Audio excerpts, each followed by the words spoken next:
Welcome, dear listener, to this channel where history is not hurried or dry, but unfolds like a long story told beside a fire. Tonight, as always, I invite you to put aside the noise of the day, to settle into stillness, and to drift with me into another time. If this is your first visit, I would be grateful if you subscribed, left a like, and perhaps shared this episode with a friend who also enjoys wandering through history before sleep. It is a small gesture, but it helps these quiet journeys continue. Now, let us step gently into the year 1709. Europe was alive with grandeur and conflict. Palaces rose in marble and gold. Armies marched across muddy fields. Merchants crowded harbors with ships heavy with spices, silks, and sugar. The age of Louis XIV, the Sun King, was at its height. Versailles glittered, its gardens a display of absolute power. Across the Channel, London bustled with trade and rebuilding after the Great Fire only decades earlier. In Vienna, in Rome, in Stockholm, courts and churches alike spoke with the confidence of nations that believed themselves secure. But nature was about to remind all of them, peasants and kings, merchants and priests, that no crown, no coin, no cannon could command the sky. In January of 1709, Europe was seized by the most brutal winter in living memory. It came suddenly, fiercely, and with such persistence that even the strongest struggled to endure. Historians would later call it the Great Frost, one of the coldest winters in recorded European history. For those who lived through it, there was no name, only silence, ice, and the gnawing hunger that followed. The first morning of January the 6th dawned strangely. In France, villagers rose to find their wells frozen solid, the ropes of their buckets brittle as glass. In Germany, frost clung thick upon windows, etched in patterns so dense they looked like lacework spun by an unseen hand. In Italy, the vineyards stood stiff, the olive groves heavy with glittering crystals. In Russia, accustomed though it was to cold, the Volga seemed to groan beneath the weight of ice spreading from its banks. At first, people muttered that it was a harsh turn of weather, nothing more. Winters could be cruel, after all. Farmers stoked their fires, merchants drew their cloaks tighter, and children laughed as their breath rose like smoke in the morning air. But as the day went on, something strange became clear. The sun, weak and pale, gave no warmth. By noon, it seemed exhausted, fading behind a sky of frozen blue. By nightfall, the air was sharper, colder than in the morning. The world was not softening into its usual winter rhythm. It was hardening, tightening, turning hostile. On the second day, rivers began to still. Thin sheets of ice crept across the surfaces, at first fragile, then thickening into mirrors of glass. In Paris, the Seine slowed, then locked. Barges that carried grain and goods were caught fast midstream, their ropes frozen to docks. Fishermen stared helpless at nets stiff as iron, useless beneath the surface. In London, the Thames began to freeze from bank to bank. Children dared to step onto its surface, their boots crunching, their laughter bright in the frosty air.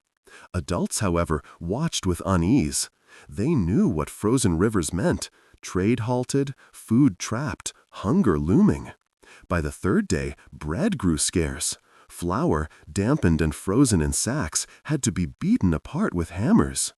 Bakers worked through the night, their ovens sputtering against the damp cold, producing loaves small and hard as stone.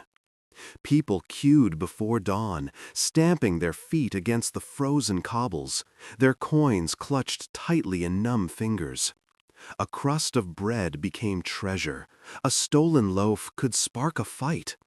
Hunger, that quiet predator, had already begun its work.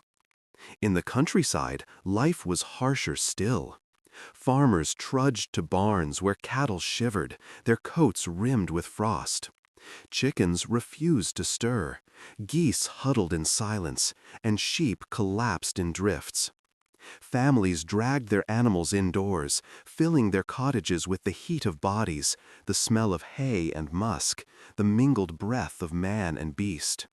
It was survival, inelegant but necessary. Fires burned constantly, consuming every stick of wood, every broken fence rail, every scrap of timber. Forests were stripped bare within days. At night, the silence was broken by unsettling sounds. The groan of ice stretching across rivers, the crack of trees snapping under the weight of frost, the howl of wolves driven closer to villages by hunger. Families lay awake, listening, feeding logs into the fire, whispering prayers into the darkness. Children were told stories, not just to pass time, but to distract from the gnawing in their stomachs. Fathers spoke of saints, mothers of summers past, weaving warmth from memory when wood ran low. The frost did not respect rank or wealth. In Versailles, fountains froze into grotesque statues, the once proud gardens stiff and lifeless. Courtiers shuffled through gilded halls wrapped in cloaks and furs, their breath misting in the air. It was whispered that even Louis XIV himself, the Sun King, could not escape the cold, that wine froze on his table before it could be poured, that his courtiers trembled as they bowed. In London, nobles wrapped themselves in fur upon silk, peasants in rags upon rags, yet all felt the same bite. In chapels, the frost became a sermon. Priests thundered that it was judgment, a sign of divine displeasure. Congregations wept, kneeling on stone floors colder than the air above. Candles guttered in draughts, their flames trembling. Some whispered that witches had cursed the land, that omens in the sky had foretold this silence. Others muttered that it was punishment for wars, for greed, for sins unconfessed. Faith, already burdened, became both comfort and terror. And still, amid despair, defiance flickered. In London, the frozen Thames became a carnival. Merchants erected booths, selling pies and hot drinks upon the ice. Printers hauled presses onto the river, producing pamphlets as souvenirs. Musicians played fiddles, jugglers performed, fires crackled, and for a brief moment, the people turned disaster into festival. They called it the Frost Fair, a strange wonder born of hardship. Children laughed, couples strolled hand in hand, and pamphlets declared it a marvel. Yet beneath the cheer, unease lingered. No fair on a frozen river was a blessing, it was a warning. In villages across Europe, resilience took quieter forms. Neighbors shared what little they had, passing bowls of thin broth, sharing logs of wood. Families sang lullabies to their children, voices soft and trembling but steady. Communities gathered in chapels, not only to pray, but to find warmth in numbers, their bodies pressed together against the cold. By the end of that first week in January, it was clear. This was no ordinary winter. It was a siege. The frost had declared war on Europe, and every household was a battlefield. Bread was treasure, fire was life, and silence was a constant companion. And yet, even in that silence, humanity endured. Children still played, mothers still sang, fathers still told stories. The frost could freeze rivers, kill crops, silence birds, but it could not silence the human spirit. As the days of January passed, the frost only deepened, growing harsher, sharper, more unrelenting. Europe stood on the edge of hunger, and the question whispered in every home was the same: how long could they endure? This, dear listener, is where our story begins. The second week of January 1709 pressed itself upon Europe like an unyielding hand. By now, what had seemed at first a sharp winter cold revealed its true face. Not a season, but a siege. The frost had settled into every crevice of daily life, and its grip showed no sign of release. Each morning rose pale and lifeless, the sun a mere suggestion, and each evening descended with the same heavy silence. In France, the struggle deepened with alarming speed. In Paris, bread lines grew longer, their figures huddled against the wind before dawn. The loaves themselves had shrunk to pitiful size, their crusts so hard that knives bent against them. Families tore them into tiny portions, giving children scraps so thin they melted on the tongue before hunger could be stilled.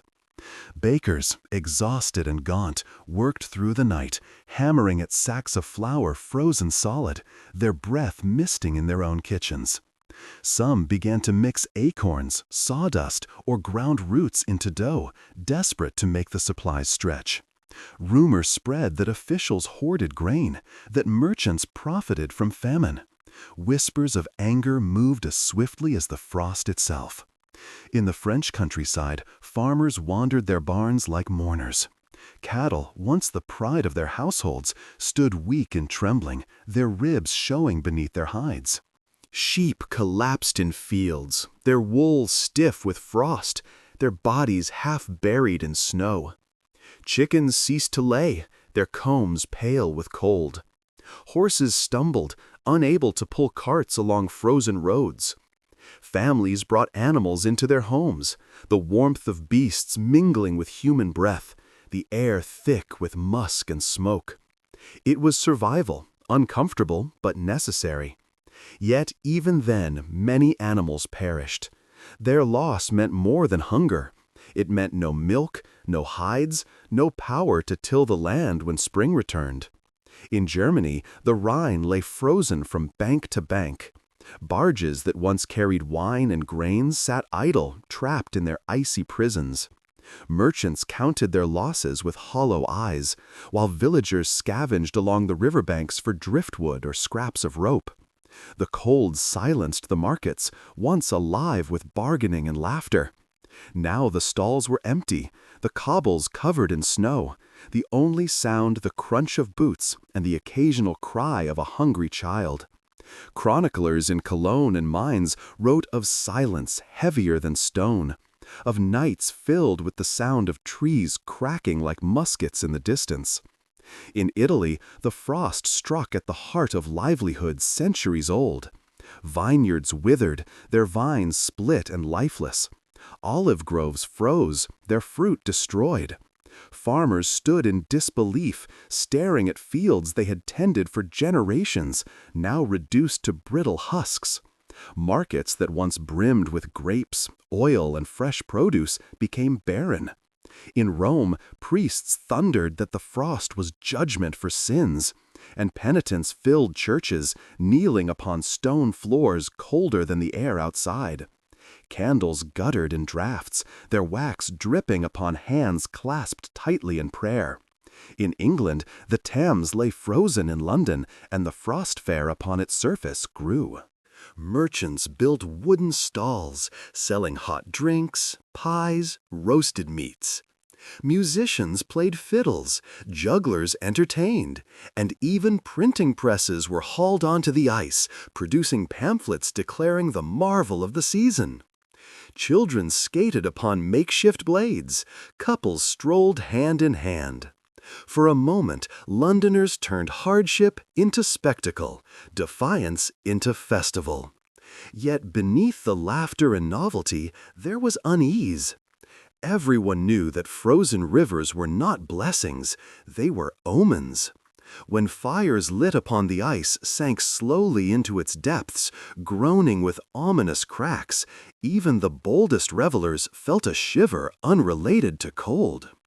Further east, in Russia, the frost deepened to terrifying extremes. The Volga froze solid, its vast surface stretching like glass to the horizon. Villages along its banks vanished beneath drifts, their wooden roofs sagging and breaking under the weight of snow. Families huddled in single rooms, their animals pressed close, their breath rising into smoky clouds.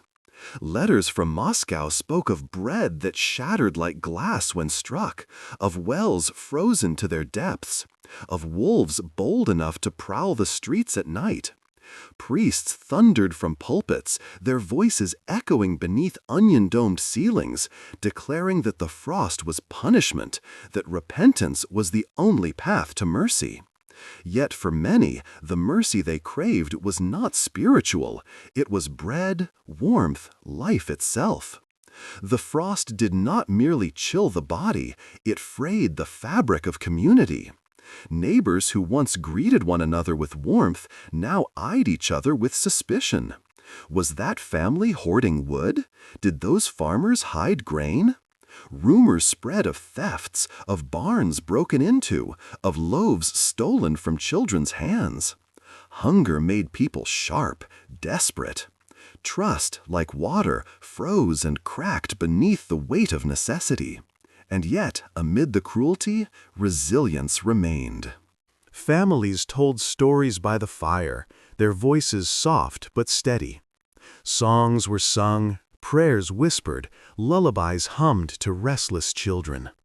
In chapels, congregations huddled together, their bodies pressed close for warmth, their voices rising in hymns that trembled against the cold.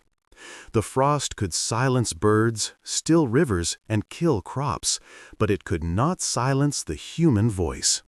By mid-January, the toll was visible in every face.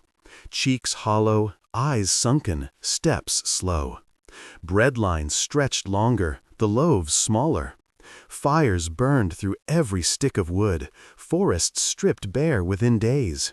Roads lay abandoned, carts broken, travelers lost in drifts that erased all paths. Yet still the frost showed no sign of mercy. At Versailles, courtiers wrapped themselves in fur and silk, shivering in golden halls where drafts whispered through hidden cracks. It was said that Louis XIV himself, the Sun King, felt the chill in his very bones, that even his bedchamber could not be warmed.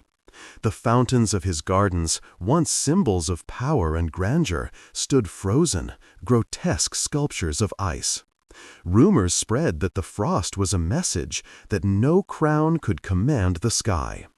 The second week of January ended not with relief, but with dread. The frost had revealed itself as more than a season. It was a force, a shadow, a trial by ice. And whispers began to circulate in every village, every tavern, every church. How long could this last? How many weeks, how many months could Europe endure such silence, such hunger, such cold? The answer, though no one knew it yet, was that the worst was still to come. By the third and fourth weeks of January 1709, the frost had revealed its full cruelty. What had begun as an extraordinary cold had hardened into catastrophe.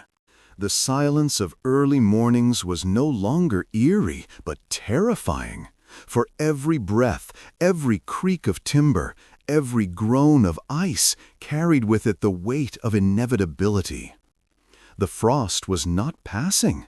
It had settled, entrenched, unrelenting. In France, the bread lines grew desperate.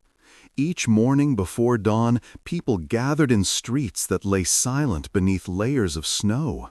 Mothers carried their children wrapped in rags, their small faces pale, their eyes dulled by hunger.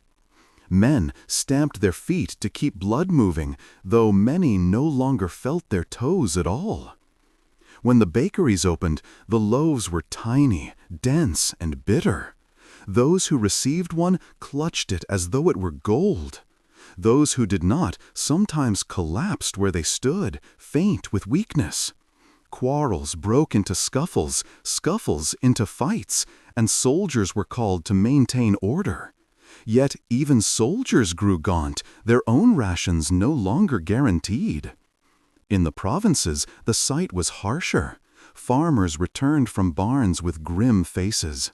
Whole herds had collapsed in stalls, their bodies stiff, their eyes glazed with frost.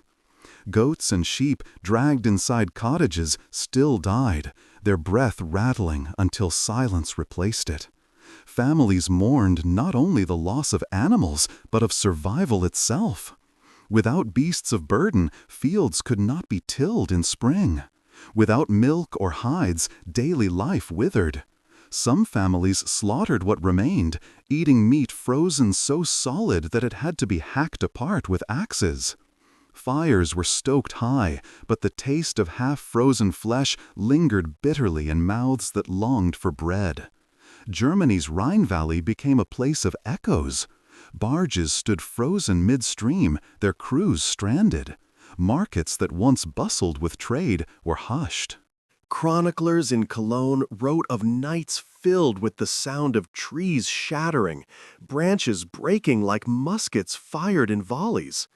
Villages reported silence so deep that it frightened the living. No birds, no dogs, no rustle of leaves. Children whispered that the world had died and they had been left behind. In Italy, the frost turned abundance into ruin.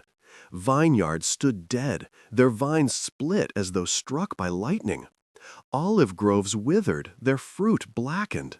In Lombardy and Tuscany, peasants wandered their fields in disbelief.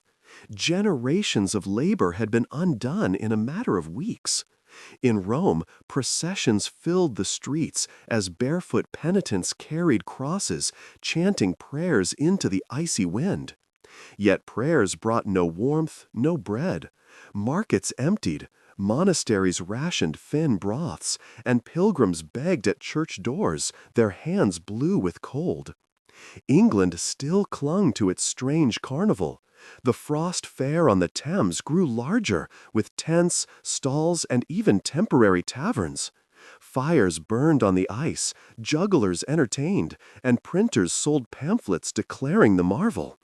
But beneath the laughter lay shadows. Fishermen cursed empty nets, farmers cursed ruined fields, and beggars lay stiff against walls at dawn. Even amid the festival, death walked quietly, claiming those who had no coin to spend on roasted meats or hot drinks. And when cracks groaned beneath the fair and fires sank slowly into the ice, many Londoners crossed themselves, muttering that the frost was no wonder but a warning. In Russia, the cruelty deepened beyond imagination. Letters from Moscow described nights where frost crept into stone houses, extinguishing candles without touch as drafts swept through unseen cracks. Wells froze to their depths. Bread shattered when struck. Wine froze in goblets before it could be drunk. Wolves prowled boldly through villages, their howls mingling with the cries of hungry children. Priests thundered sermons of repentance beneath onion-domed ceilings, their voices echoing off stone walls colder than the air outside. Yet even the faithful wondered, what sin could justify such suffering? As January dragged on, the frost frayed not only bodies but bonds. Neighbors grew suspicious. Was the family next door hiding grain? Did the man down the road keep more wood than he admitted? Theft became common, whispered at first, then open. Barns were broken into, pantries raided, loaves stolen from children's hands. Trust cracked like ice beneath weight. Communities that had once stood together now eyed one another warily, their survival balanced between generosity and suspicion. Yet even in this darkness, resilience flickered. Families told stories by fading fires. Mothers sang lullabies to distract children from their empty stomachs. Fathers carved small toys from scraps of wood, gifts to bring moments of joy. In chapels, congregations huddled close, their voices rising in hymns that trembled but did not falter. The frost could silence rivers and forests, but it could not silence the human voice. At Versailles, the Sun King himself felt the sting of powerlessness. Courtiers whispered that even the royal chambers could not be kept warm. Wine froze on tables, fountains stood encased in grotesque sculptures of ice, and the once magnificent gardens lay dead and stiff. The image of absolute power faltered. If even the Sun King could not command the frost, what power did any man hold? By the final week of January, the death toll rose sharply. Parish records in France, Germany, and Italy show burials in numbers unseen in generations. In some villages, the ground was too frozen to dig graves, and bodies were stored in barns or beneath snow until thaw. Bells tolled so often that their sound became background, an endless refrain of mourning. Chroniclers recorded the faces of children gaunt with hunger, of mothers collapsing in breadlines, of fathers returning home empty-handed. The frost did not relent. Nights grew colder, winds sharper, days shorter. And always the silence. No birds sang, no rivers flowed, no leaves rustled. Only the groan of ice, the howl of wolves, the cry of the hungry. Europe stood on the edge, staring into the abyss of famine. The question, whispered in cottages, in palaces, in chapels, was the same. Could February bring relief, or would it bring something worse still? February did not arrive like a savior. It came like an iron door closing, with a dull finality that made even the hopeful look away from the horizon. The cold of January had been a shock. The cold of February was a sentence. By now, people no longer spoke of when the frost would end. They spoke of how to last another night, how to stretch one crust of bread into 3 mouths, how to decide which chore was worth the warmth of a single coal.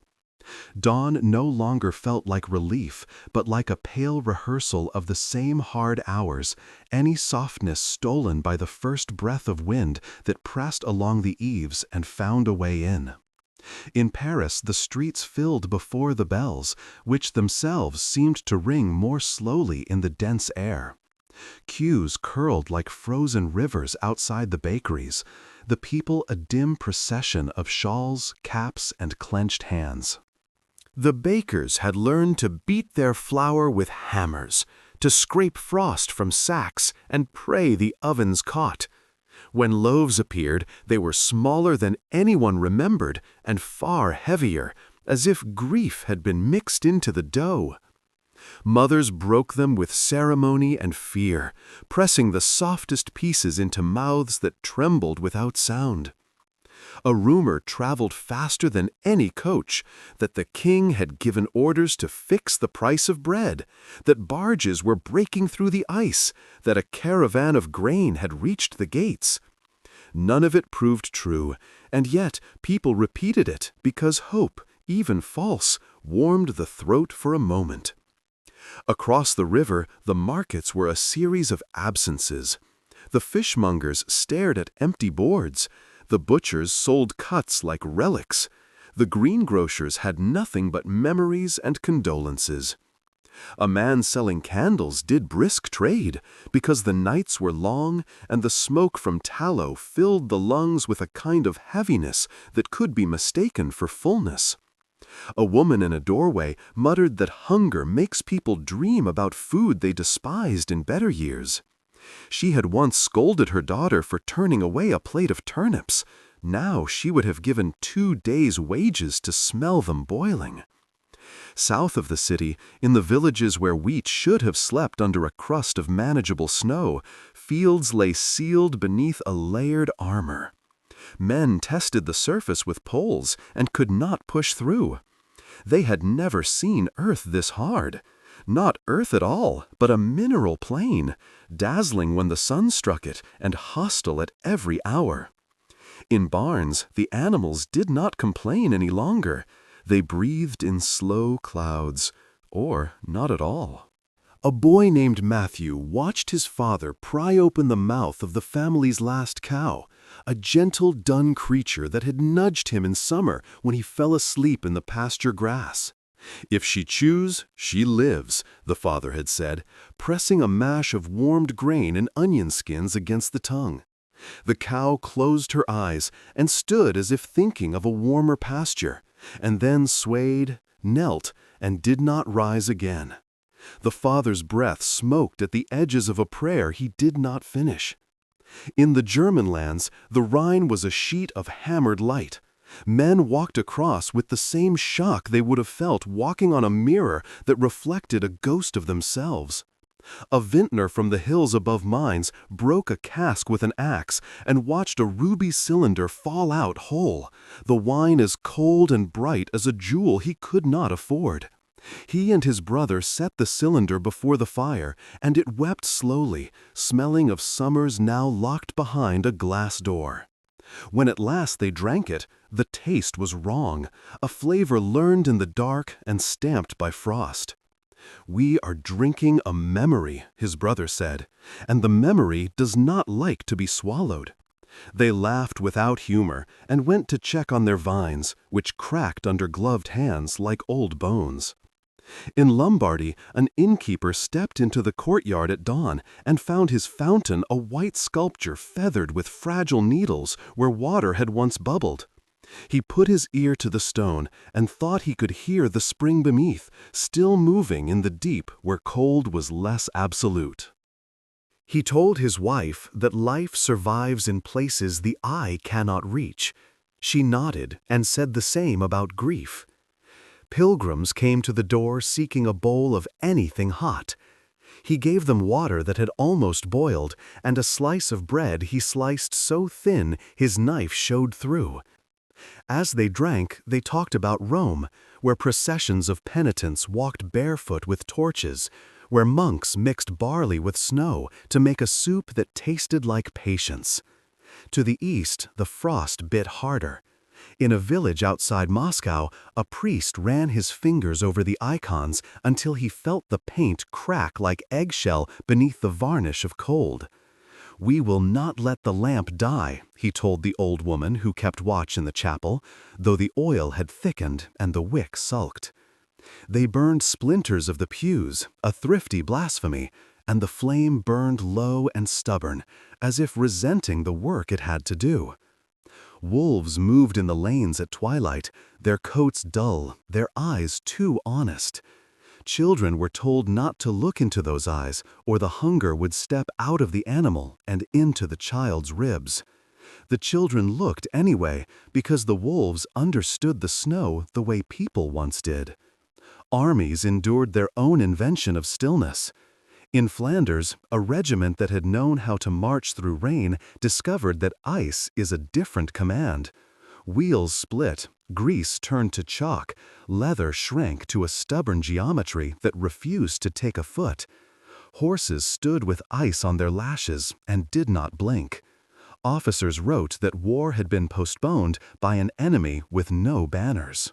A captain whose letters home were neat and cheerful, in summer scrawled in February with a hand that shook. "We fear no man," he wrote, "but we fear the night." He kept the quill near the brazier for a moment before writing each sentence so the ink would not congeal on the nib. On the frozen Thames, a reveler stamped his name into the snow, a vain signature on a moving page. The frost fair had swelled into a crooked town of canvas and bravado. Girls in wool cloaks bought sugared almonds and let them dissolve slowly to confuse the stomach. A printer set lines of type with fingers that forgot how to feel, and the press sighed and kissed paper as if blessing it with a cold benediction.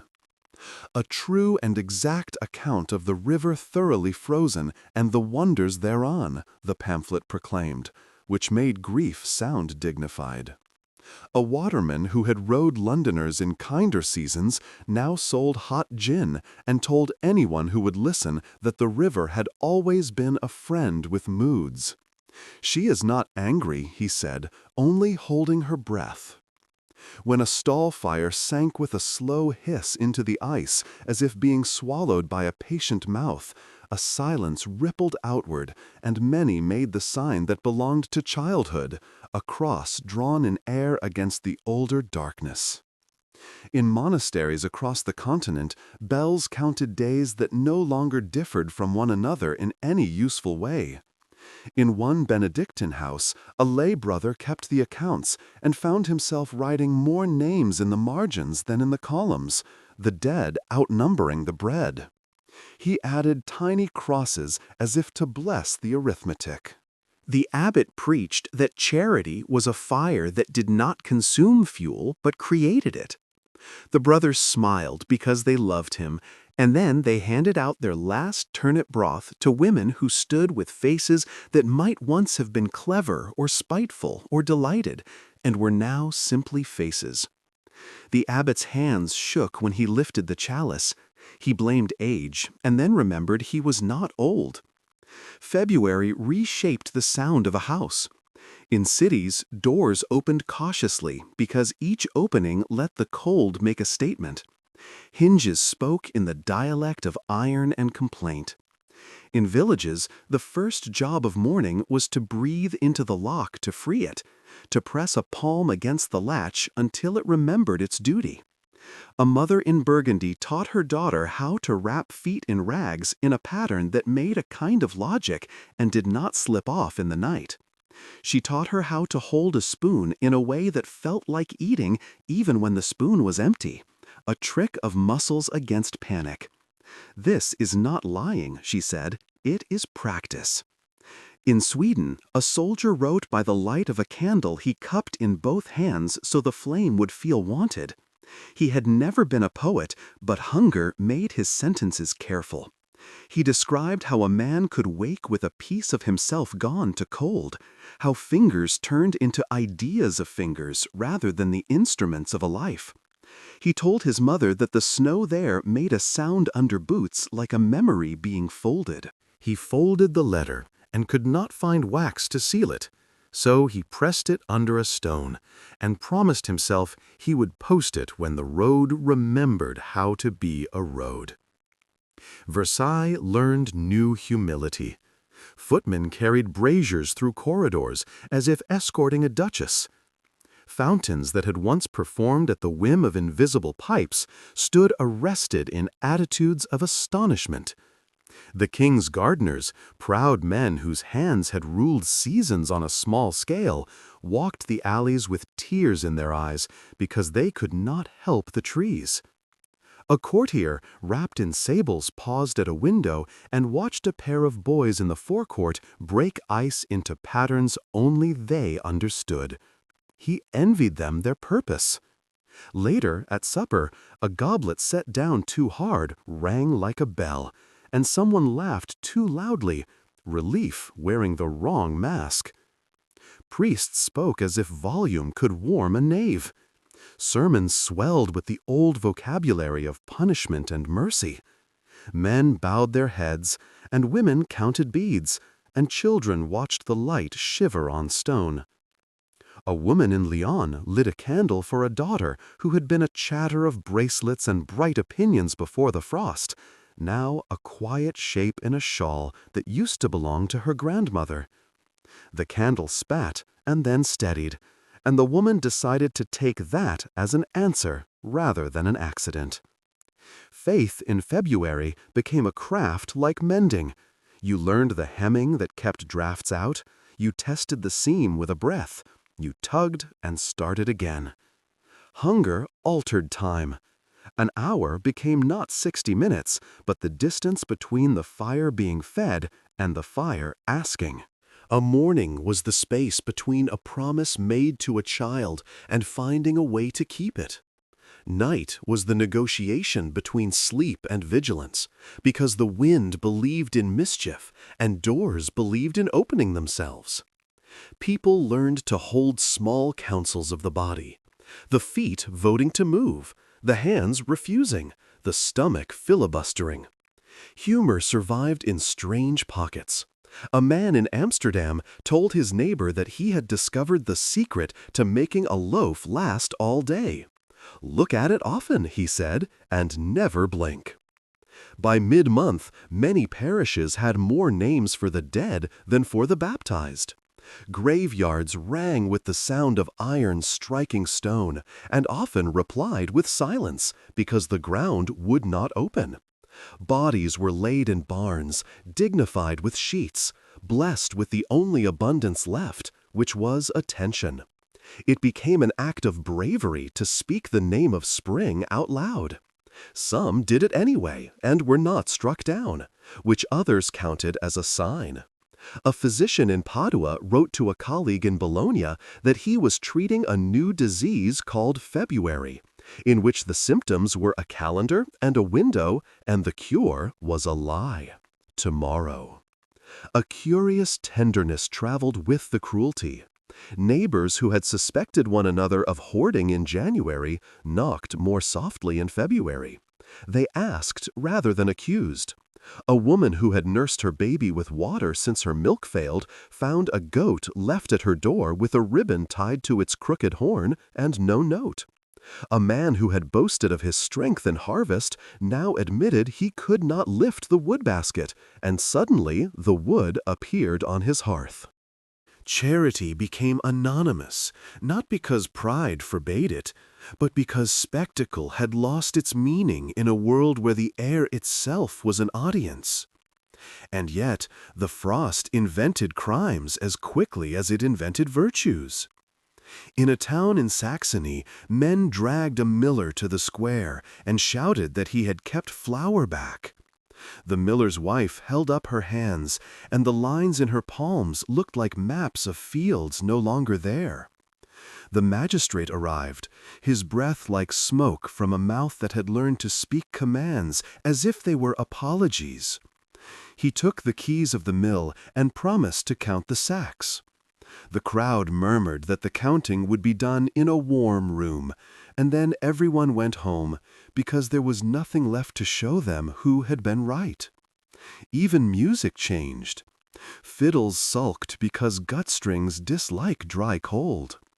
Voices took on a woolen quality under scarves.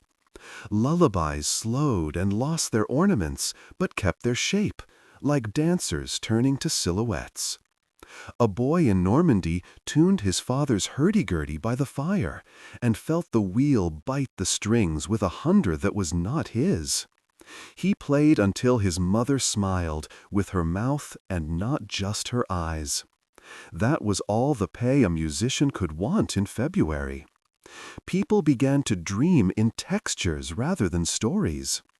A girl in Antwerp woke weeping because she had dreamed of warm bread and could still feel the crackle of crust under her teeth. A mason in Rouen dreamed of water running over stone and woke to find a crack in his wall that traced the shape of a river.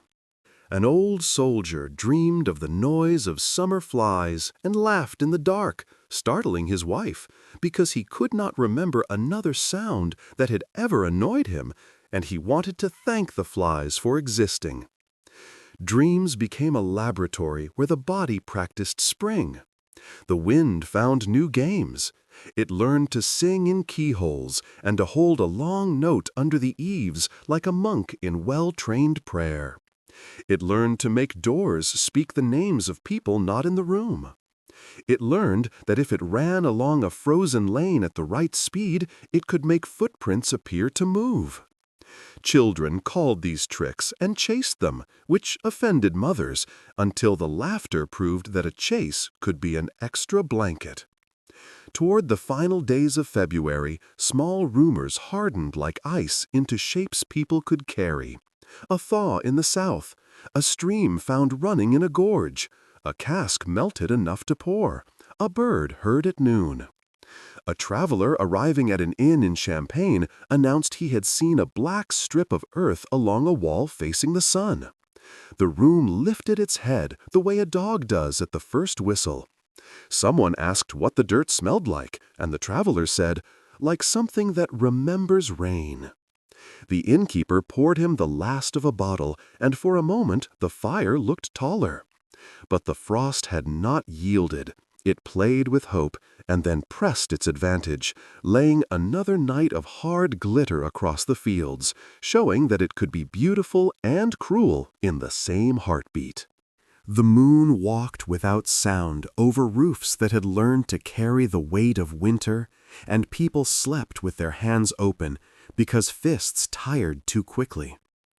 A widow in Savoy dreamed her husband came back with his pockets full of spring, and when she woke, she found a sprig of rosemary frozen to her sleeve, where it had brushed a window pane and taken its likeness there.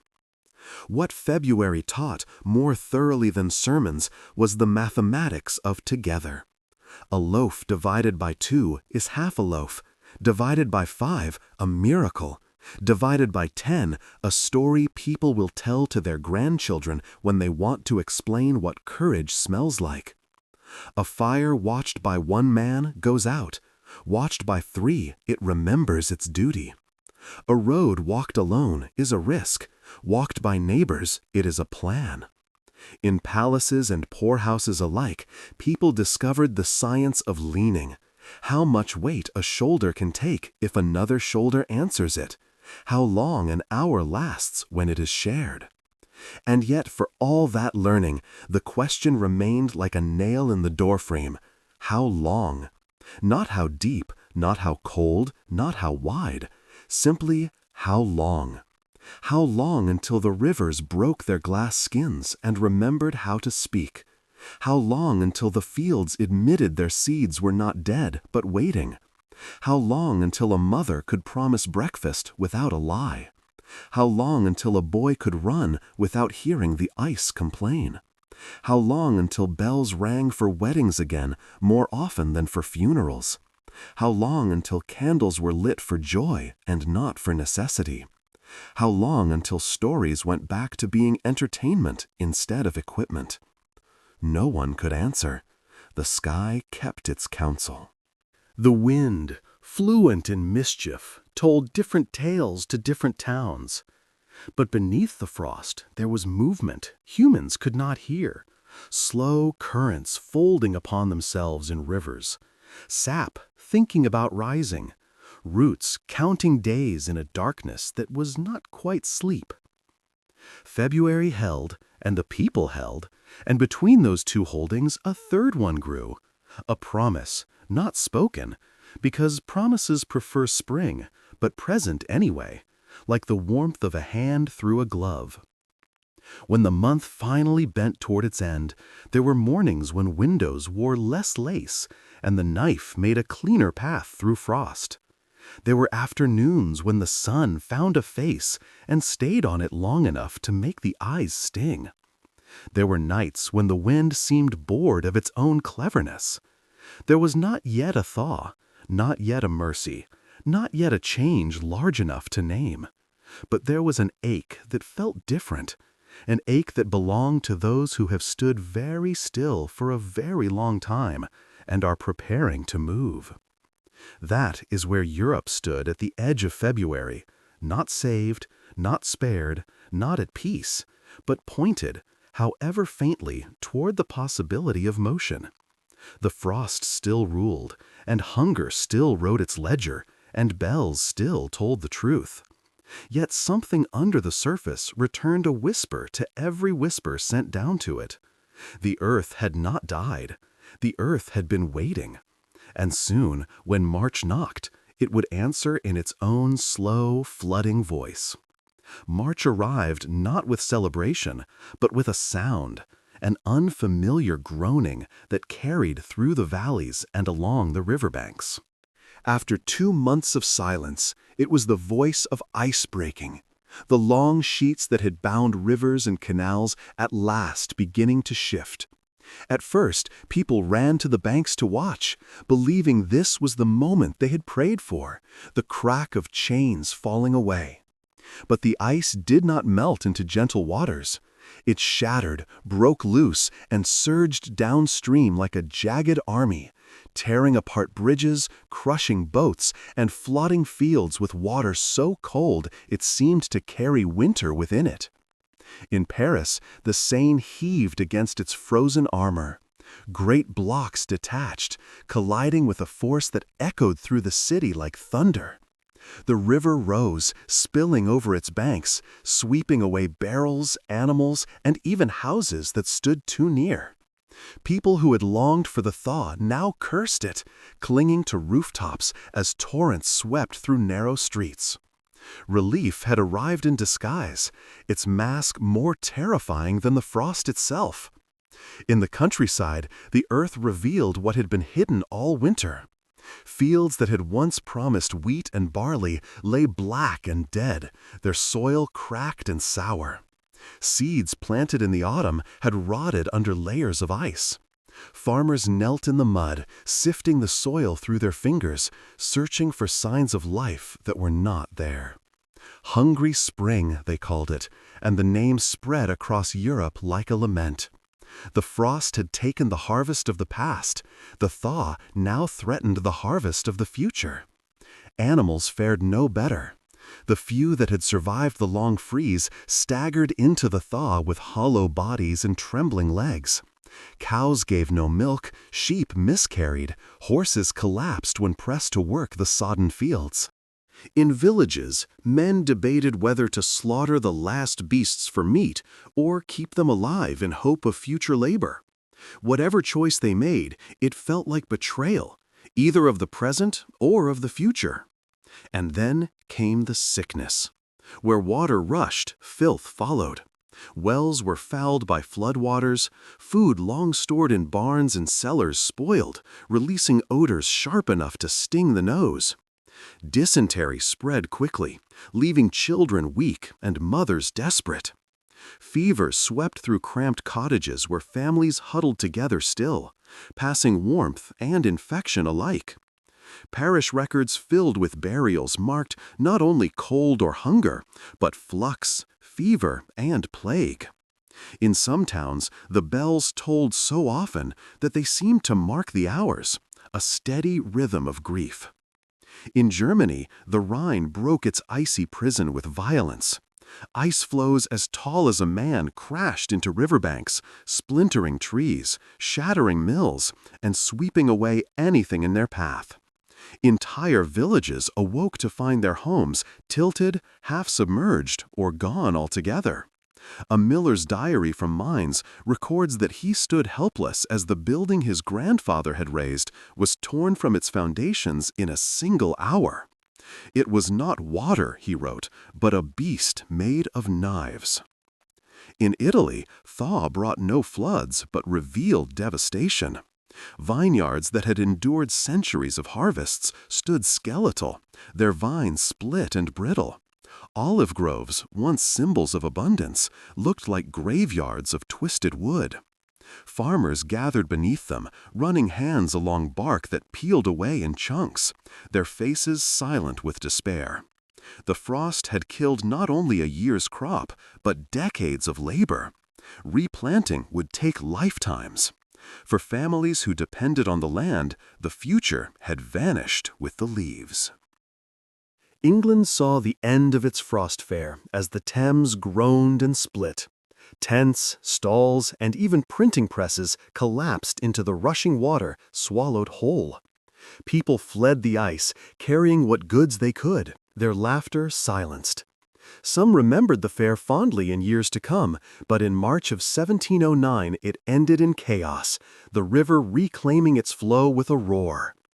The city turned its eyes to the countryside for grain, but there too the fields lay dead. Hunger continued, no fair left to soften its edge. Further east, in Poland and Russia, the thaw revealed not renewal, but death. Snowdrifts melted to uncover bodies, travelers who had collapsed in January, animals lost in February, neighbors who had vanished in the blizzards.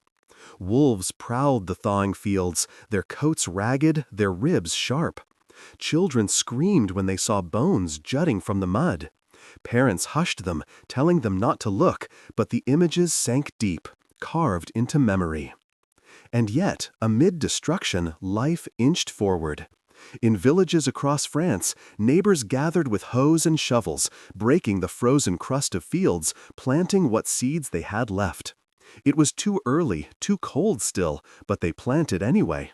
Some dug into storehouses of monasteries, begging brothers for handfuls of barley or rye.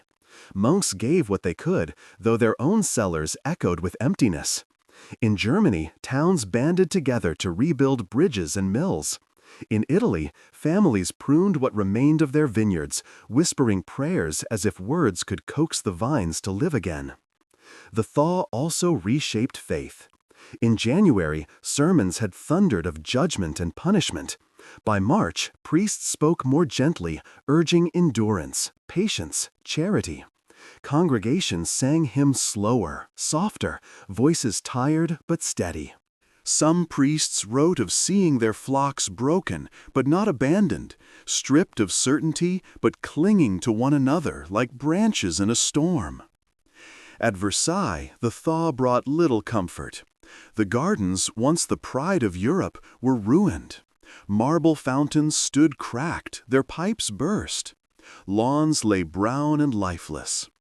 Even the king's household felt hunger, for grain prices had soared beyond reason. Courtiers whispered that the Sun King's wars had starved France even before the frost, that now nature itself had declared rebellion.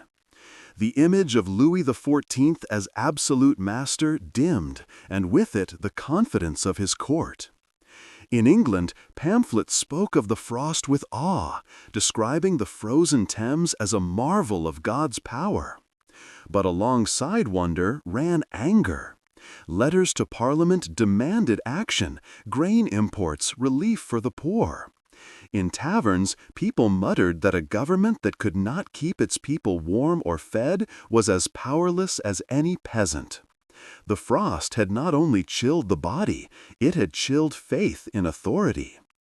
In Sweden, already weakened by war, the thaw brought only ruin. Grain stores were empty, herds destroyed, soldiers half-starved. Letters from officers spoke of men too weak to march, of supplies gone, of morale shattered. The frost had done what no army could. It had bled a nation without lifting a sword. And yet, in every region, survival clung stubbornly. Mothers taught children to chew slowly, to savor even crusts. Fathers carved toys from scraps of wood, distractions from hunger. Neighbors leaned on one another, sharing tools, seeds, and warmth.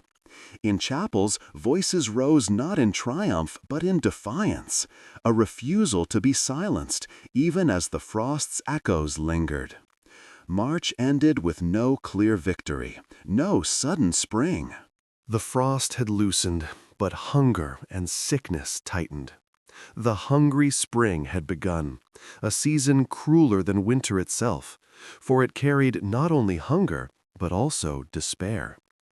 People looked to April with dread, wondering if the earth could still remember how to be generous.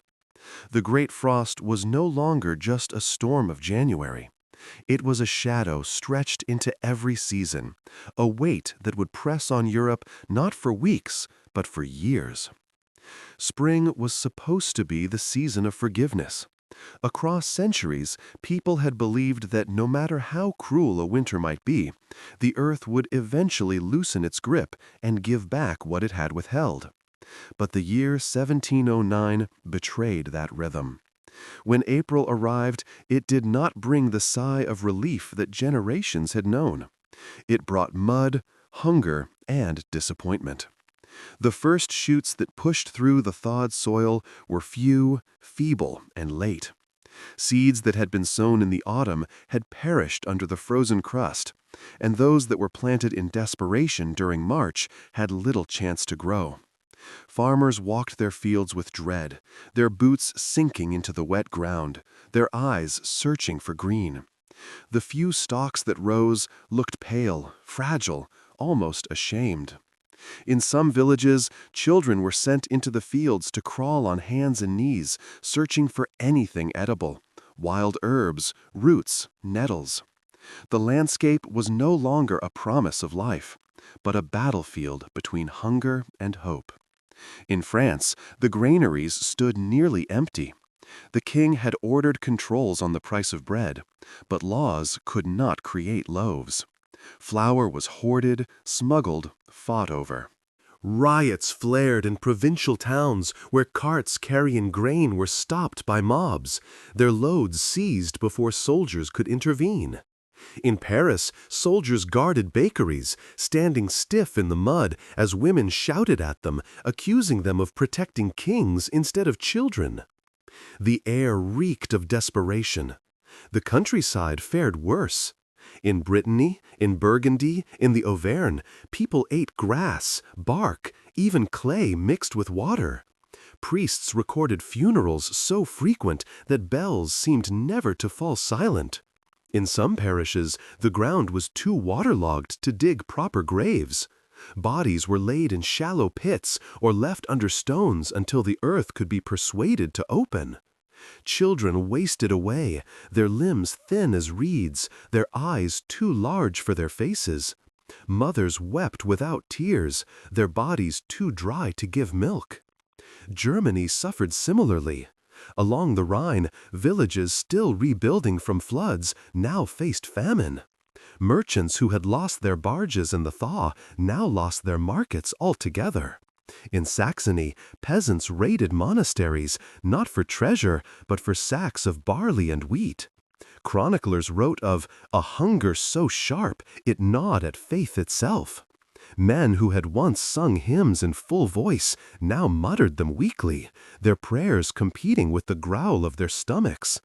In Italy, the devastation of vineyards and olive groves left families without their main source of income. Entire economies collapsed. Towns that had thrived on wine and oil now fell into silence, their markets barren. Some turned to theft, others to begging. Pilgrims crowded the steps of churches in Florence, Naples, and Rome, hands outstretched, voices hoarse with pleas. The church distributed what it could, but its storerooms were as depleted as any farmer's cellar. Priests gave sermons urging patience and repentance, but patience did not feed a starving child. England, though spared the worst of the continental famine, still suffered greatly. The memory of the frost fair faded into bitterness as fields failed to recover. Farmers cursed at the sight of withered crops and empty barns. Pamphlets spread in London, some declaring the frost a divine judgment, others blaming Parliament, still others mocking the folly of blaming anyone at all. In taverns, voices grew louder, angrier, as men accused the wealthy of hoarding and the government of indifference. The sense of shared defiance that had marked the fair was gone, replaced by division and distrust. In Sweden, famine hit with brutal force. Already weakened by years of war, the kingdom now staggered. Grain imports faltered, harvests failed, and hunger spread through towns and villages alike. Letters from Swedish officers reveal not only the suffering of civilians, but of soldiers themselves, too weak to march, too faint to fight. Sweden's great power, already waning, was broken further by a foe it could not confront with cannon or sword. The frost had done what armies could not. In Russia, resilience was stronger, but not unshaken. Winters there had always been harsh, and communities had traditions of enduring hunger. Yet the scale of 1709 stretched even Russian endurance. The Volga's thaw brought floods, and villages were swept away. Refugees crowded into towns, carrying little more than their stories and their grief. Diseases spread among them quickly: fevers, dysentery, even outbreaks of plague. Priests urged faith. Nobles tried to organize relief, but the suffering was immense. Disease became the companion of hunger across all of Europe. In Paris, hospitals overflowed. In Naples, corpses lined the streets. In small German towns, entire families vanished within weeks, their houses left silent and empty. Physicians wrote of fluxes and pestilences, but could offer little beyond herbal remedies and prayers. The combination of famine and disease was a double blow. Hunger weakened the body, and sickness finished what hunger had begun. Social order frayed. In France, there were riots not only for bread, but for justice. People began to mutter openly that the Sun King, Louis XIV, had lost his favor with God. His wars had drained the kingdom, his palaces had consumed wealth, and now even the heavens seemed to condemn him. In Germany, small rebellions flared, peasants refusing to pay taxes, towns refusing to send grain to rulers. In Italy, bands of starving men roamed the countryside, taking what they needed, defying both landlords and priests. Even in England, protests swelled, though they stopped short of rebellion. And yet, amid the misery, survival continued. People adapted in small, ingenious ways. Families boiled grass into bitter soups, roasted acorns, baked bread mixed with sawdust. Some communities organized collective kitchens, pooling their resources to make thin stews that could feed dozens. In monasteries, monks shared their last stores, turning their cloisters into soup lines. In villages, neighbors banded together to share tools, repair homes, and replant fields. Desperation bred cruelty, yes, but also solidarity. By summer, the famine was not over. Crops planted in spring grew too thin, too late. The earth had been damaged by frost and floods, its rhythm broken. In France, it was estimated that hundreds of thousands had died. In Italy and Germany, the numbers were smaller, but still staggering. Sweden's losses weakened it as a power. Russia endured, but at great cost. England escaped the worst, but the scars of distrust lingered. The Great Frost had ended as a meteorological event, but as a historical reality, it lingered. Its shadow stretched into every household, every village, every kingdom. People spoke of it not as a season, but as a calamity, one that would be remembered for generations. Parents told children of the winter when bread turned to stone, when rivers froze solid, when silence fell heavier than snow. And as the summer of 1709 burned hot, as if the sky wished to mock the memory of frost with fire, people carried their scars into the heat. They were thinner, weaker, more suspicious, but also, in some strange way, harder. They had faced a winter that seemed designed to erase them, and yet they remained. That was the beginning of resilience, the seed of memory that would endure long after the frost itself had gone. The Great Frost of 1709 did not end with the thaw of spring or the harvest of autumn. Its shadow stretched further into years that followed, reshaping the lives of millions and altering the course of European history in ways both subtle and profound. The frost had been a season, the famine it caused was a year, but the consequences became a generation's inheritance. Economically, the damage was immense. Fields that had failed in 1709 required years to recover. Many farms had lost not only crops, but also the animals that powered agriculture. Oxen and horses had perished in barns or been slaughtered in desperation, leaving farmers with no means to plow. In France, the absence of laboring beasts meant that even when the earth softened, it could not be tilled in time. Families tried to pull plows themselves, harnessed like animals, straining in the mud, but the yields were meager. In Germany and Italy, vines and olive trees that had taken decades to cultivate were destroyed beyond saving. Generations of work were undone in a single winter, and replanting meant starting again from nothing. The loss of food reverberated into trade. Merchants in the ports of Amsterdam, London, and Marseille scrambled to import grain, but supplies from abroad were limited. Eastern Europe, usually a breadbasket, had suffered just as deeply. Sweden and Poland, both weakened by war, had little to offer. Prices soared.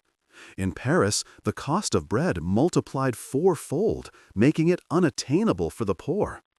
In Vienna, food riots broke out, women storming carts that carried grain through the streets.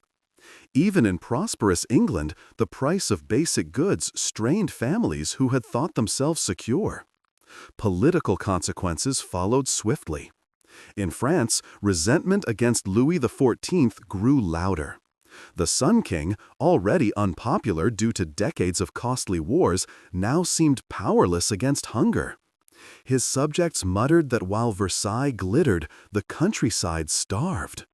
The frost became a symbol of divine disfavor, a warning that even the most absolute monarch could not command nature.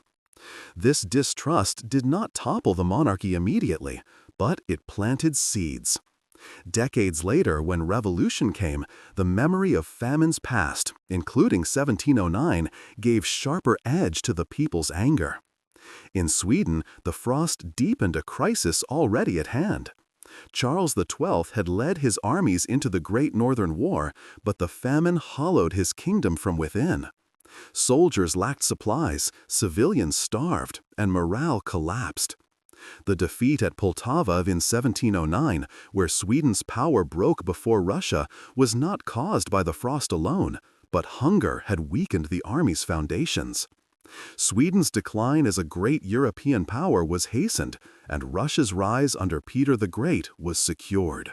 Climate and politics intertwined in ways kings could neither foresee nor control.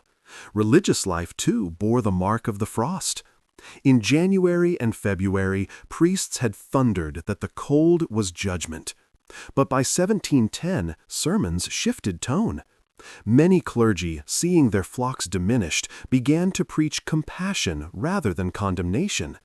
They spoke of endurance, charity, and solidarity as virtues proven in the winter of suffering. In Rome, the frost became a parable in homilies, that man's power was nothing before God's creation, and that only humility could endure such trials.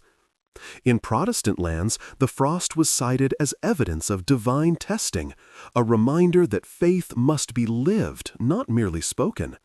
Some believers lost their trust entirely, shaken by the silence of heaven during months of prayer. Others grew more devout, convinced that survival itself had been a miracle. Culturally, the frost was remembered in chronicles, songs, and stories. Parish records noted with sorrow the months of endless burials. Merchants wrote letters describing frozen rivers and ruined goods. Children who lived through it carried the memory into adulthood, telling their grandchildren of winters when food turned to stone and fires seemed too weak to fight the air. In Germany, folk songs arose that spoke of hunger as a wolf pacing outside the door. In France, tales of l'année du grand froid circulated for decades. Even in England, where suffering was less, the frost fair became part of popular memory, recounted in prints and pamphlets as both marvel and warning. Art captured the frost's duality. Painters depicted frozen landscapes, glassy rivers, and peasants huddled by meager fires. Some works carried beauty, the sparkle of ice, the stillness of snow. But beneath the brushstrokes was grief. Writers compared the frost to biblical plagues, to omens of apocalypse. For many, it became a reference point. As cold as the year '09, they would say, long after the ice had melted. The demographic toll was heavy. In France, estimates suggest that between 600,000 and 1 million people died, an enormous loss in a population already strained by war and poverty. Germany, Italy, and Sweden recorded tens of thousands of deaths. Entire villages vanished, their houses left to crumble, their names forgotten except in church records. Survivors carried scars of hunger in their bodies, stunted growth in children, weakened resistance to disease. For years afterward, Europe was marked not only by grief, but by frailty. Socially, the frost changed relationships within communities. In the darkest months, suspicion and theft had divided neighbors. But in the years that followed, memories of charity were just as strong. People remembered the families who shared their last loaf, the monasteries that opened their doors, the neighbors who carried wood to those too weak to fetch it themselves. The frost taught that survival depended not only on individual strength, but on collective resilience. This lesson would shape communities long after the cold had passed.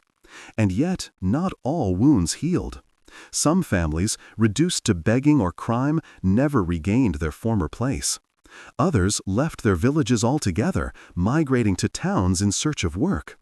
The frost contributed to slow shifts in population, accelerating the drift from countryside to city, from farming to trades. Economists today see in 1709 one of many moments when Europe's social fabric began to fray, its old patterns disrupted by forces too great to control. The frost also entered the realm of politics beyond monarchies. In parliaments, councils, and assemblies, leaders debated not only how to respond to famine, but how to prevent future calamities. Calls grew louder for better storage of grain, for investment in roads to move supplies, for stronger reserves against disaster. Some governments listened. Others ignored the lessons, only to face famine again in decades to come. But the memory of 1709 haunted every such debate, a ghost reminding rulers of their helplessness when nature turned cruel. Perhaps most striking is how the frost lingered in memory as silence. Survivors wrote not only of hunger, but of sound, or the absence of it. No birdsong in the woods, no flowing rivers, no buzzing of insects. Even the usual creak of wagons, the chatter of markets, had vanished. The frost had created a world where silence itself felt alive, heavy, oppressive. That silence became part of its legend, remembered as vividly as hunger. It was the silence of death, but also of endurance, a reminder that life can continue even when the world holds its breath. By the mid-1710s, Europe had begun to recover. Harvests improved, trade resumed, and families rebuilt. But the frost of 1709 remained in stories, in scars, in statistics. It was remembered as a season when nature itself had turned enemy, when kings were humbled, when peasants were tested, when communities discovered both cruelty and compassion within themselves. Even centuries later, historians and climatologists look back at 1709 with awe. It stands as one of the coldest winters in European records, part of the so-called Little Ice Age that shaped centuries of history. But beyond data, beyond charts and theories, it remains a human story, of hunger, of fear, of silence, and of survival. And as with all such stories, its lesson lingers. Civilization, for all its grandeur, rests always upon the fragile mercy of climate. The frost of 1709 reminds us that kings and peasants alike share the same sky, the same soil, the same vulnerability when the balance shifts. The Great Frost ended more than 3 centuries ago, yet when we whisper of resilience, of endurance, of the human spirit tested and unbroken, we still echo the voices of those who huddled by dying fires, who queued for bread that never came, who listened to silence heavier than stone, and who, despite it all, survived. Memory is not a straight record of events. It is a weaving, a cloth of facts, emotions, and stories retold until they become part of identity. The Great Frost of 1709, more than a season of ice, became such a memory, a wound and a warning, carried not only by those who lived through it, but by their children, their grandchildren, and the historians who later studied their words. It became a symbol of human fragility, and at the same time of human resilience. In France, the frost lingered in parish records. Priests who had buried entire families wrote long margins filled with sorrow. Decades later, their successors would point to those records as evidence of both God's wrath and human endurance. The term l'année du grand froid passed into common speech, used by parents when telling children about hardship. In villages, old men recalled the winter as a moment when even strong men wept and when women showed courage beyond measure, sharing their last crusts and keeping fires alive with scraps of wood. Children grew up hearing these stories, and though they could not feel the frost themselves, they carried the fear of hunger in their bones. In Germany, memory took the form of songs and proverbs. Folk ballads spoke of hunger as a wolf pacing outside the door, scratching and howling until it was fed. One song from Saxony described the sound of bells ringing, not for weddings, but for burials, a dirge that became almost a lullaby. Proverbs compared generosity to fire. A loaf shared is a fire that does not die. Generations repeated these words not only to remember the frost, but to remind themselves of the lessons it taught. In Italy, memory was tied to the land. Families pointed to dead vineyards and gnarled olive groves, saying, "This tree was killed in the year of the great frost." Even as new vines were planted, the scars remained in the landscape. For centuries, farmers measured winters against 1709. Cold, but not like that one. Pilgrims spoke of processions through frozen streets, torches sputtering in the wind, prayers rising into a sky that gave no answer. In paintings, artists depicted bare hillsides and twisted trunks, symbols of fragility in a land once famed for abundance. In Sweden, memory merged with politics. The famine of 1709 was remembered as the shadow that fell over the kingdom just as it suffered military defeat at Poltava. Chroniclers linked the two, writing of a double blow, the frost that starved the land and the Russians who broke the army. Swedish identity carried the memory as both humiliation and warning. For generations, stories of 1709 mingled with tales of war, teaching that power could vanish as quickly as warmth. In Russia, the frost was less unusual, but still remembered with awe. Communities accustomed to harsh winters nonetheless marked 1709 as extraordinary, a trial even for them. Priests used it as an example of faith's necessity, reminding congregations that survival was not a matter of strength alone, but of endurance, charity, and prayer. Russians remembered not only the suffering, but the survival, and the frost became part of a narrative of resilience that would echo centuries later. England remembered differently. The Frost Fair became legend, depicted in engravings and pamphlets for generations. Londoners spoke with pride of how they had danced, eaten, and printed books upon the frozen Thames. Children were shown old pamphlets titled "A True and Exact Account of the River Thoroughly Frozen," as proof of a marvel their grandparents had seen. Yet beneath the cheer, darker stories also lingered, of beggars frozen on doorsteps, of empty bellies in the countryside. England's memory was divided, half wonder, half warning. Across Europe, art carried the memory forward. Painters captured frozen rivers, stark landscapes, peasants huddled around fires.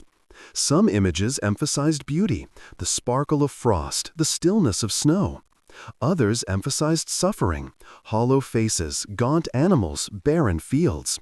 Writers compared the frost to biblical plagues, describing it as punishment, test, and revelation. The frost became a canvas upon which societies projected their fears and hopes. Generations later, in the 18th and 19th centuries, when other famines struck, when 1816 brought the year without a summer, for example, people recalled 1709 as a precedent. It is bad, they would say, but not as bad as '09. The frost became a yardstick against which later calamities were measured.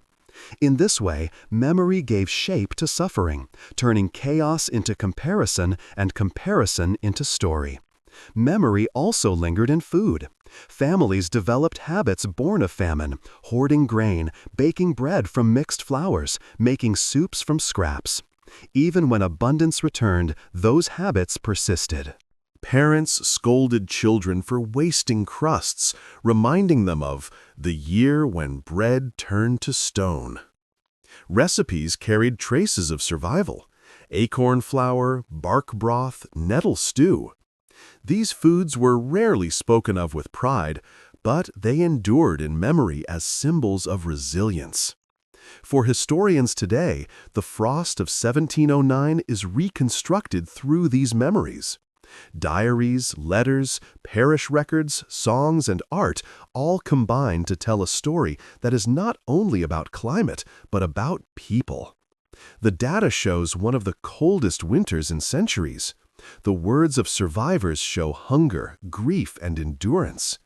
Together, they form a memory larger than the sum of its parts. And yet, memory changes as it is told. For some, the frost was punishment.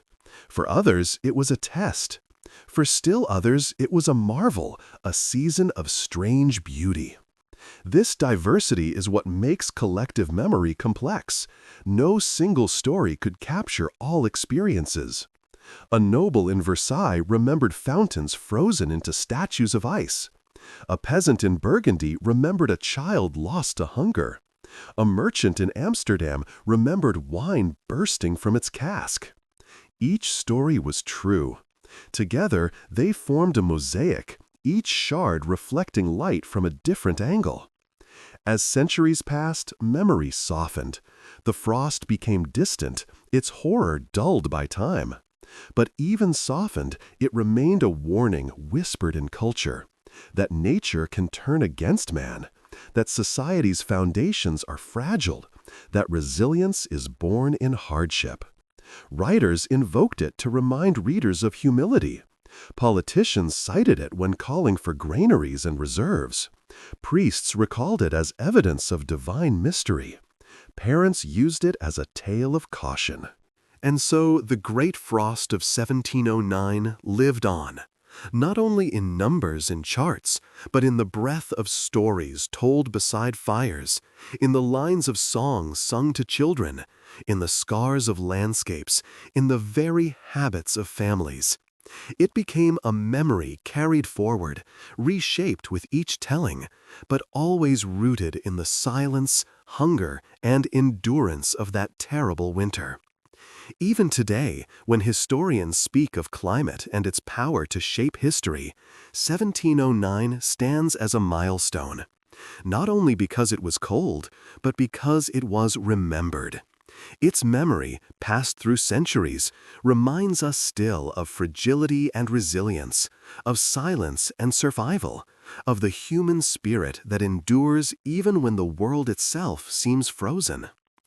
The great frost of 1709 was not the only time nature reminded humanity of its fragility. It was one of the coldest winters Europe had ever seen, but history is rich with other seasons when climate struck like a silent invader, rewriting lives, economies, and even empires.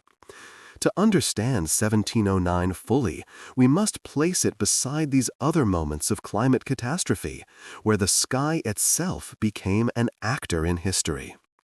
One of the most famous parallels is the year without a summer in 1816. More than a century after the frost of 1709, Europe once again endured a crisis, this time not from a single winter, but from a year when summer never truly came. The cause was different. In 1815, Mount Tambora in Indonesia erupted with unimaginable force, spewing ash into the atmosphere. The following year, the sun's warmth was dimmed by volcanic dust that circled the globe. Crops failed not from frost, but from cold rains, dim light, and ruined soil. In New England, snow fell in June. In Europe, harvests withered and famine followed. The similarities to 1709 were striking. Once again, hunger stalked the countryside. Bread became scarce, riots flared, and governments struggled to respond. In France, still recovering from the Napoleonic Wars, the famine deepened misery. In Switzerland, the crisis was so severe that the year was remembered in folk songs for generations. And just as in 1709, the suffering was uneven. Some regions managed better than others, but all felt the touch of scarcity. But there were differences too. 1709 was sudden, fierce, a winter that descended like an army overnight. 1816 was slower, more insidious, a year when expectation turned to disappointment month by month. In January, people looked for spring. In April, they still hoped. By June, when snow fell, hope was broken. It was not a sharp wound, but a long unraveling. The memory of 1816 shaped culture just as 1709 had. In Geneva, confined by cold and rain, writers like Mary Shelley and Lord Byron found themselves indoors, telling stories by firelight. Out of this came Frankenstein, a novel that spoke of creation, destruction, and the fragile boundary between life and death, themes born of a world where nature itself seemed monstrous. Thus, climate, invisible and vast, left its fingerprints not only on fields and markets, but on literature itself. Comparisons to earlier disasters deepen the pattern. In the mid-14th century, the Great Famine of 1315 to 1317 devastated Europe when incessant rains ruined crops. Fields turned to mud, grain rotted, and livestock perished. Hunger swept across kingdoms, weakening populations just before the Black Death arrived. Chroniclers wrote of parents abandoning children, of corpses left unburied, of people eating roots, grass, and sometimes worse. The Great Frost of 1709 was centuries later, but the echoes were clear. Whenever climate turned hostile, hunger followed, and hunger reshaped society. Even further back, in the late Roman Empire, climate played a role in transformation. The so-called Late Antique Little Ice Age of the 6th century brought volcanic eruptions, dimmed skies, and cooler temperatures. Harvests failed, populations shrank, and societies weakened. Historians today argue that this climatic downturn contributed to the difficulties of the Roman world, making it more vulnerable to invasions and internal collapse. Once again, nature was not the sole cause of history, but it was an unyielding backdrop against which history unfolded. When set beside these events, 1709 takes its place in a long chain of climate disasters that shaped human destiny. Each had its own character. The Great Famine of the 14th century was wet, drowning the land in endless rain. The frost of 1709 was sharp and sudden, freezing Europe in silence. The year 1816 was dim, the sun itself muted by ash. But the results were similar: hunger, migration, social unrest, cultural memory. What makes 1709 unique is its intensity. Even in the context of the Little Ice Age, the winter stands out as extreme. Temperatures dropped lower than many had ever recorded. Birds froze in mid-flight. Fish trapped in rivers stiffened before they could reach the banks. Trees split with sounds like musket fire. The violence of the frost imprinted itself vividly on the memory of those who survived. Later disasters, even if equally devastating, were often remembered through numbers. 1709 was remembered through images, through silence, through the sound of ice and the absence of sound where life should have been. Another comparison lies outside Europe. In China, the Ming dynasty faced its own climatic challenges. The 17th century brought harsh winters and unstable harvests, part of the same Little Ice Age that touched Europe. Famines weakened populations, rebellion spread, and dynastic change followed. In this, climate acted as both spark and fuel, turning hardship into upheaval. The story of 1709 was not uniquely European. It was part of a global rhythm where weather reshaped the fates of nations. Modern historians and climatologists look at 1709 not only as a tragedy, but as evidence. The records kept by priests, merchants, and farmers provide invaluable data. Combined with tree rings, ice cores, and volcanic records, they help reconstruct the climate of the past. In this way, the voices of suffering villagers echo today in scientific debates about climate change. The frost of 1709 is not merely history, it is also a lesson. And the lesson is sobering. Civilizations, however strong they may appear, rest on fragile foundations. A single winter, a single year without summer, a few seasons of rain can tilt the balance. Kings, armies, parliaments, all bend before hunger. Memory preserves the stories of those who endured, but the deeper truth is that endurance was never guaranteed. When we look back at 1709 and compare it to 1816, to 1315, to the volcanic winters of antiquity, we see not isolated events, but a pattern. Humanity has always lived at the mercy of climate. What changes is not nature's power, but our response. Some generations collapse, others adapt. Some remember with bitterness, others with stories of resilience. And so the great frost of 1709, though more than 3 centuries past, still speaks to us. It speaks not only of hunger and silence, but of the thread that binds all climate disasters. That history is never only written by kings or battles, but also by skies and seasons. It tells us that human memory, fragile as it may seem, can carry these lessons forward, reminding each generation that beneath the marble of palaces and the bustle of markets lies soil, sky, and the weather that decides whether bread will rise or crumble into dust. In that way, the frost of 1709 belongs not only to its time, but to all time. It is one note in a long symphony of climate and humanity, a reminder that every age has its winter, every people its trial, and every memory its duty, to recall, to endure, and to warn. History often speaks in numbers, millions dead, thousands starving, hundreds of parishes recording burials. But within the great frost of 1709, history also whispered through single voices, ordinary men and women who left behind letters, diaries, and testimonies. Their words did not measure catastrophe in statistics, but in hunger pangs, in silent rooms, in small acts of courage and despair. These voices, fragile as paper, survive across centuries, carrying the frost into our ears today. One such voice belonged to a French priest in the countryside of Burgundy. In January 1709, he began his parish register with the usual neat hand: baptisms, marriages, burials. But soon the columns of burials multiplied. His handwriting wavered as he wrote, "We have buried today 3 children of one family, starved before bread could be bought. God grant us strength." Day after day, his entries swelled with names, until the register seemed more graveyard than record. At the margin he confessed, "I no longer ring the bells for each, for they toll without pause."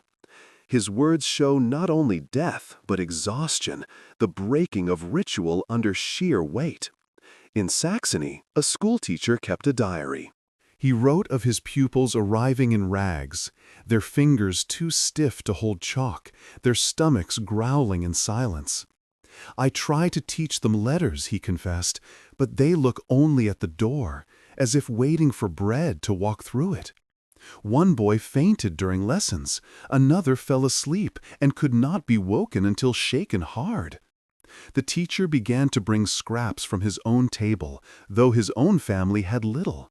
He wrote, "I give, not because I have, but because they are children."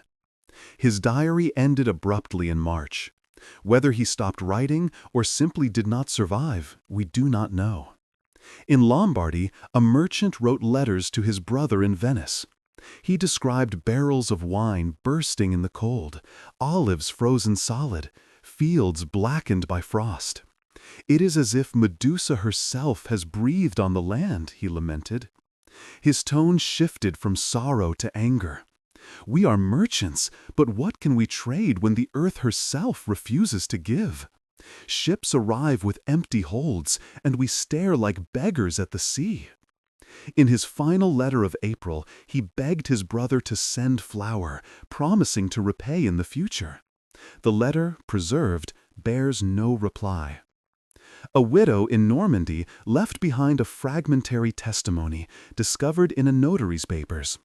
She told how she tore down her own wooden fence to feed her fire, how she boiled nettles for her children, how she sang them to sleep with old songs so they would forget hunger.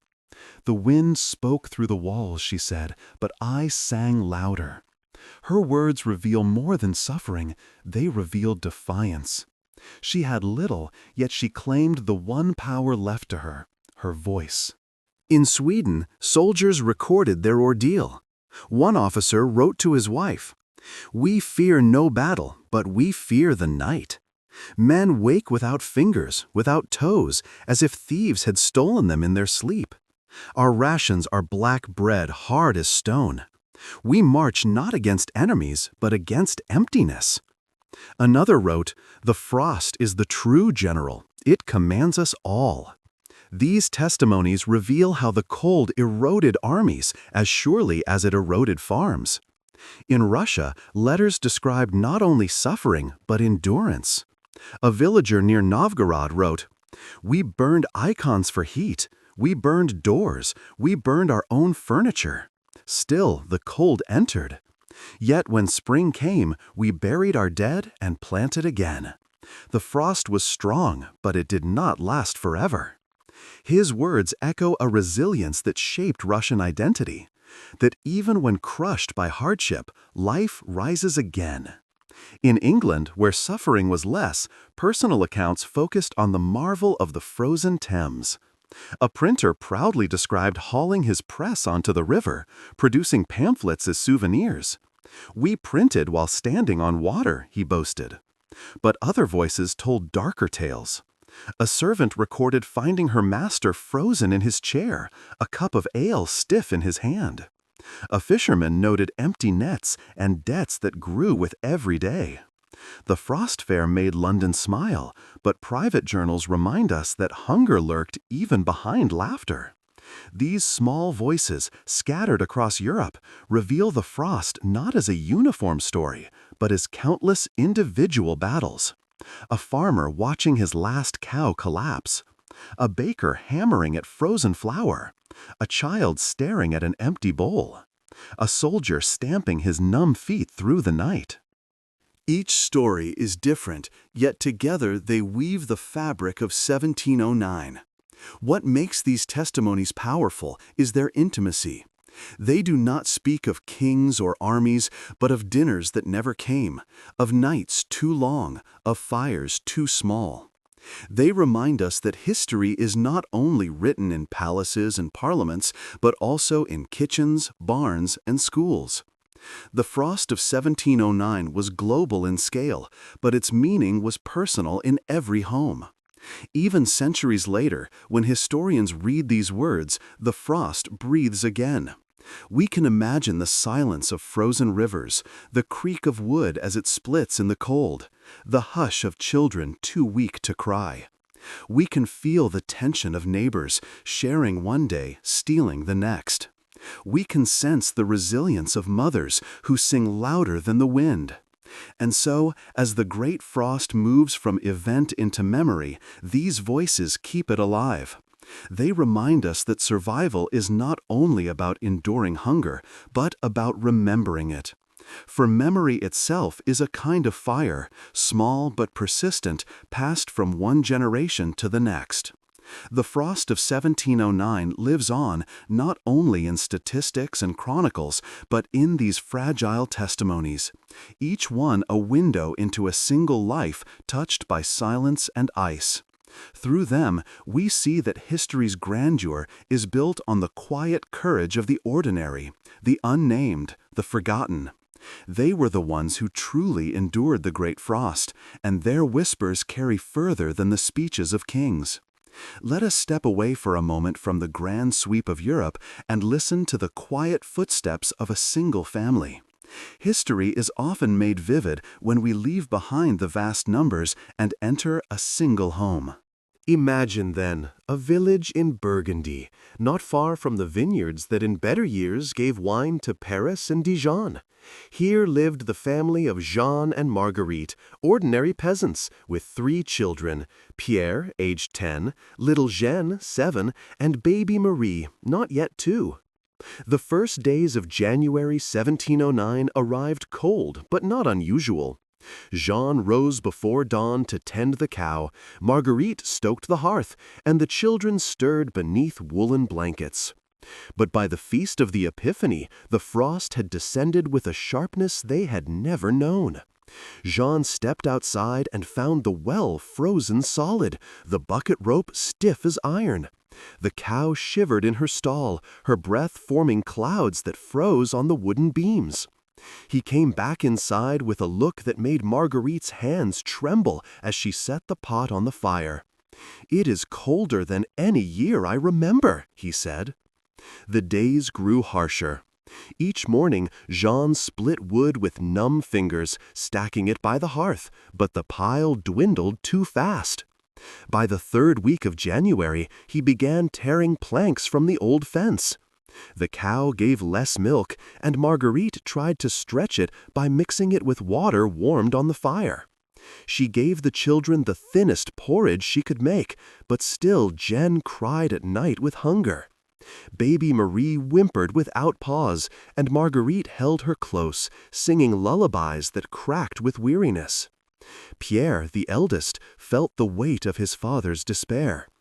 Jean took him into the forest to gather fallen branches, but the woods stood silent. Even the birds were gone, and the sound of their boots crunching on the snow echoed like shots. Once they found a hare, stiff and frozen in the snow. Jean brought it home as if it were treasure. Marguerite skinned it by candlelight, and the children ate meat for the first time in weeks. They savored every bite, though the broth was thin and stretched with turnips from the cellar. But by February, the turnips too were gone.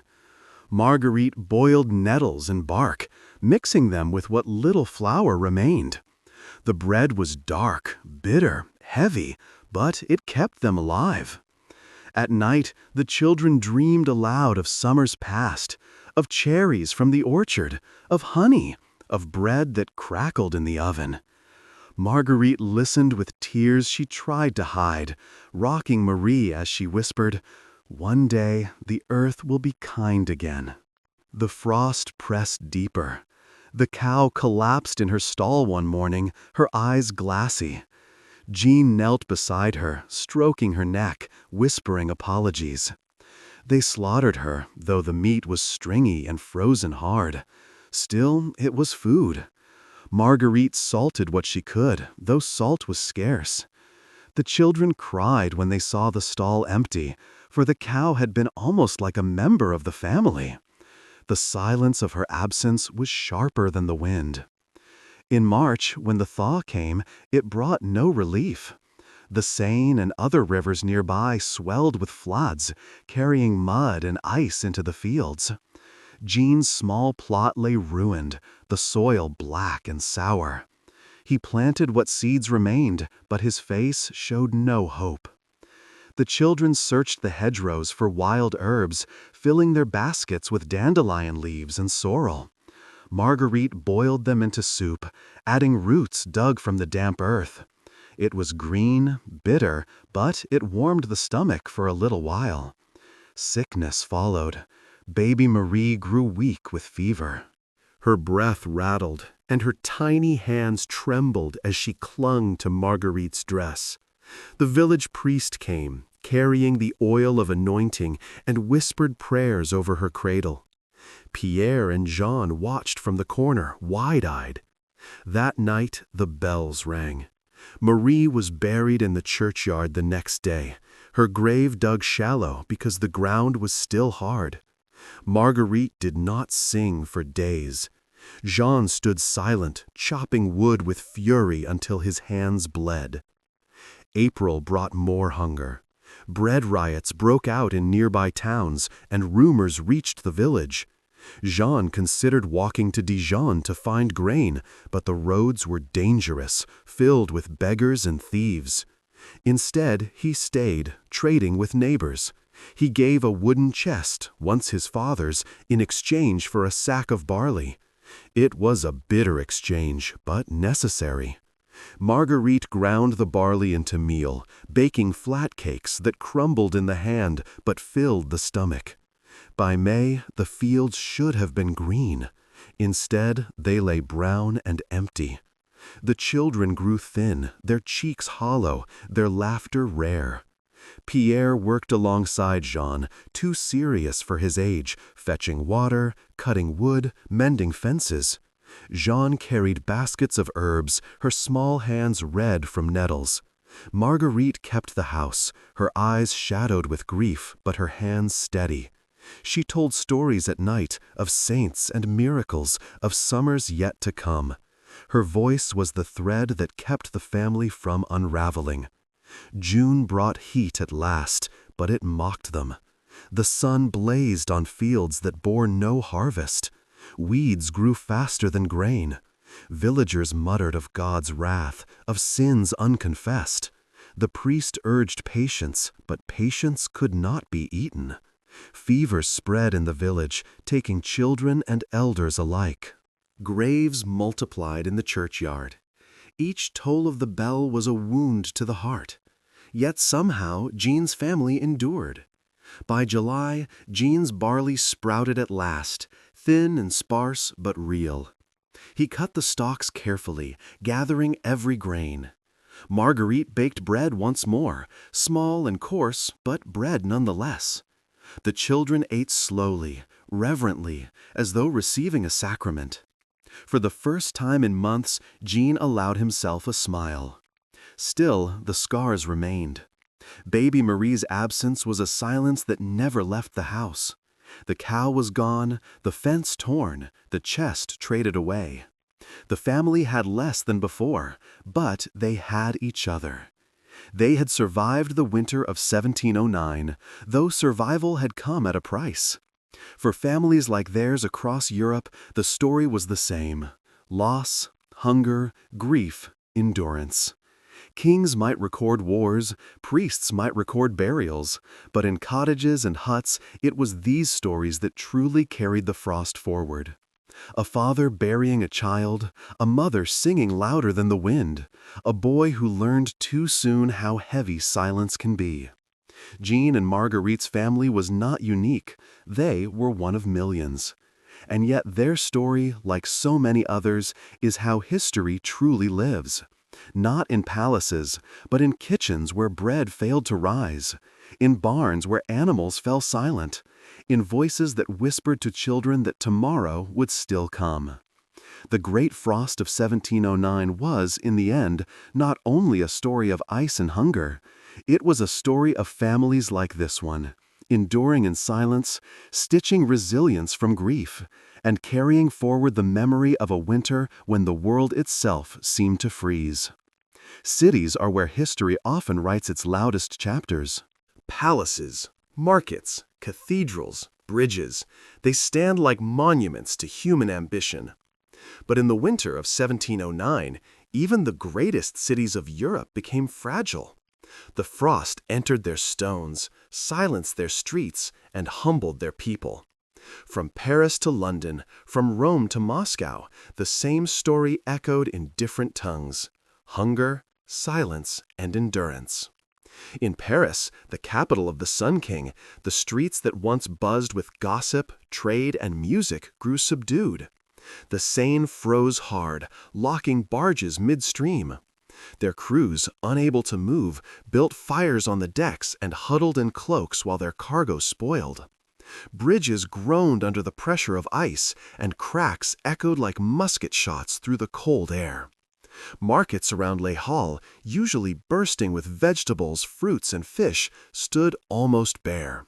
A few stalls displayed turnips shriveled by frost, loaves the size of a fist, candles, and cheap wine.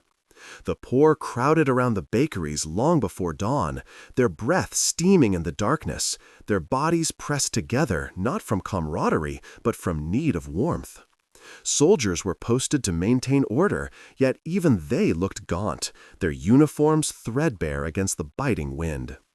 Inside Versailles, the gilded palace designed to display power, the frost revealed its impartiality.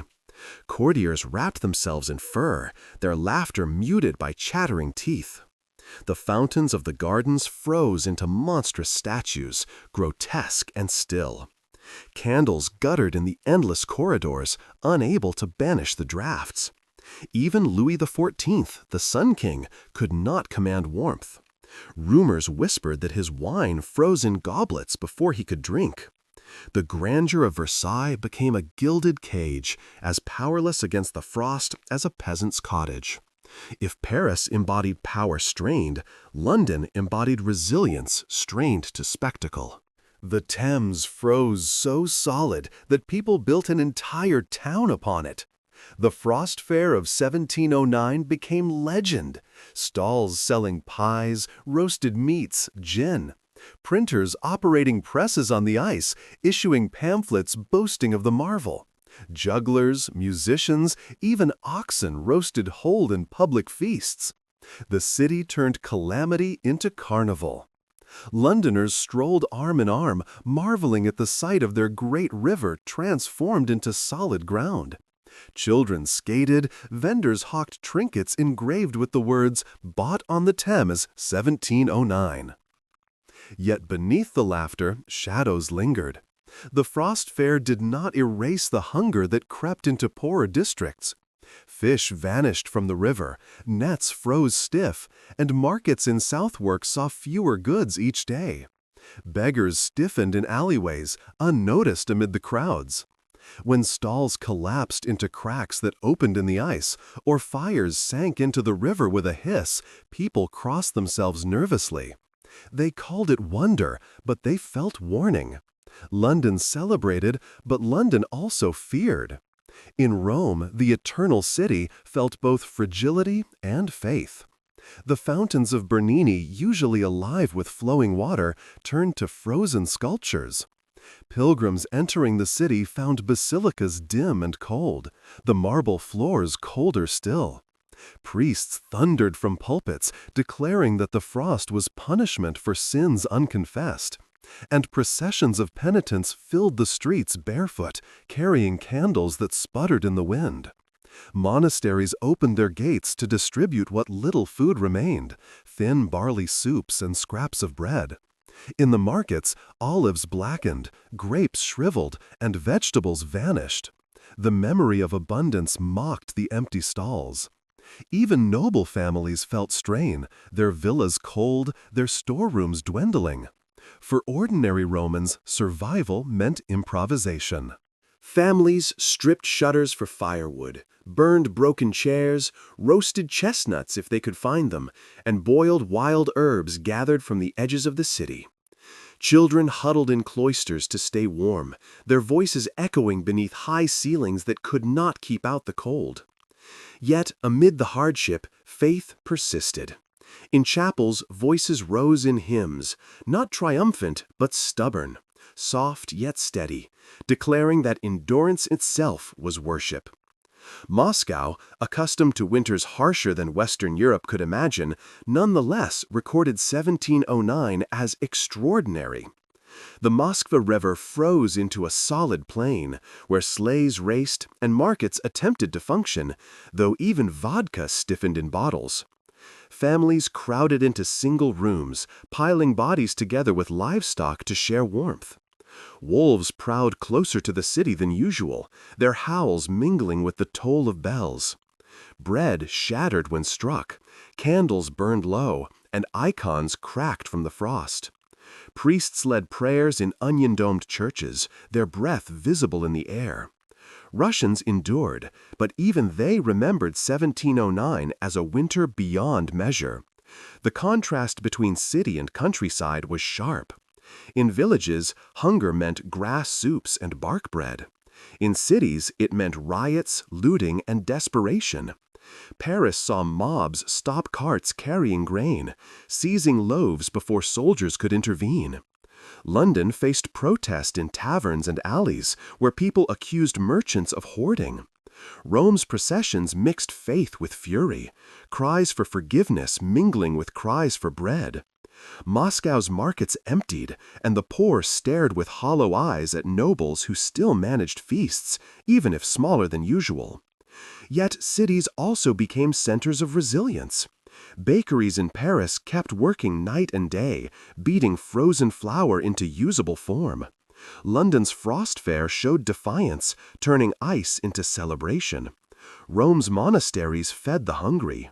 Moscow's churches became shelters of both body and spirit. Each city adapted in its own way, blending tradition, improvisation, and endurance. Still, death was not absent. Parish records from Paris show burials multiplying. In London, beggars froze in alleys despite the fair's laughter. In Rome, hospitals overflowed with the sick. In Moscow, families burned their own furniture to stay alive, but many still perished. Cities magnified both extremes, the ingenuity of survival and the tragedy of loss. When the thaw came in March, cities suffered again. Ice breaking on the Seine and Thames destroyed bridges and boats. Floods swept through low-lying districts, carrying filth and spreading disease. In Rome, melted snow revealed bodies hidden through the winter. In Moscow, floods displaced entire neighborhoods. What had seemed salvation became destruction. But memory of the frost in these cities took different shapes. Paris remembered bread riots, anger against Versailles, and the humbling of royal power. London remembered the frost fair, half marvel, half warning. Rome remembered processions of penitents, barefoot in the frozen streets, their voices echoing against silent fountains. Moscow remembered endurance, the ability to survive even when winter itself seemed endless. Together, these cities show the dual nature of the Great Frost. Not only destruction, but adaptation. Not only hunger, but resilience. They remind us that history is lived not just in fields and cottages, but also in crowded streets, frozen rivers, and palaces humbled by the cold. And perhaps the greatest lesson is this. In 1709, cities discovered that their grandeur, their wealth, their faith, and their power could not protect them from the sky. They were humbled, and in their humility they found, like the villages around them, the same fragile truth. Survival lay not in crowns or cathedrals, but in fires kept alive, loaves shared, and voices lifted against silence. When the ice finally melted, when the rivers flowed again and the first green shoots appeared, Europe did not simply return to normal. The Great Frost of 1709 had left wounds too deep, scars too visible, and lessons too harsh to be forgotten. The year that followed, and indeed the decade that followed, bore the mark of that terrible winter.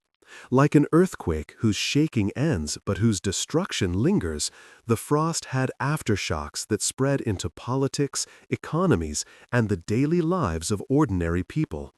The most immediate consequence was famine. The harvest of 1709 was nearly lost, the fields having been ruined by frost and then by floods. Farmers had no seed, no oxen, no strength to plow.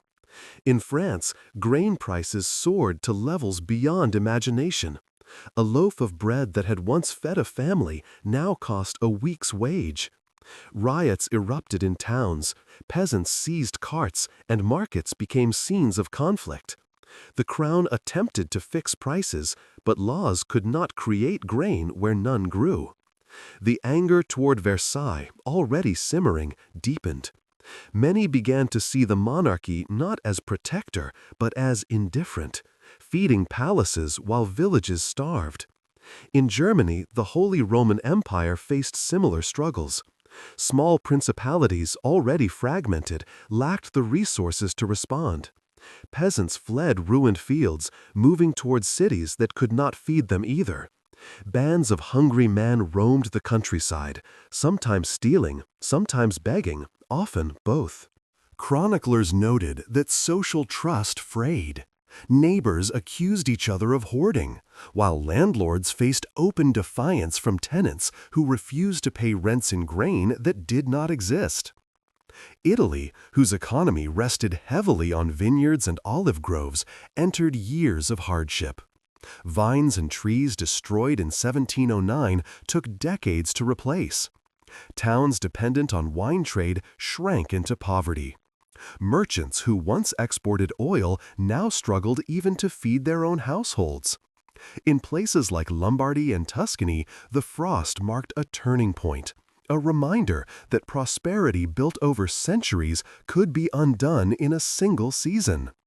In Sweden, the frost combined with military defeat to transform the kingdom's fate.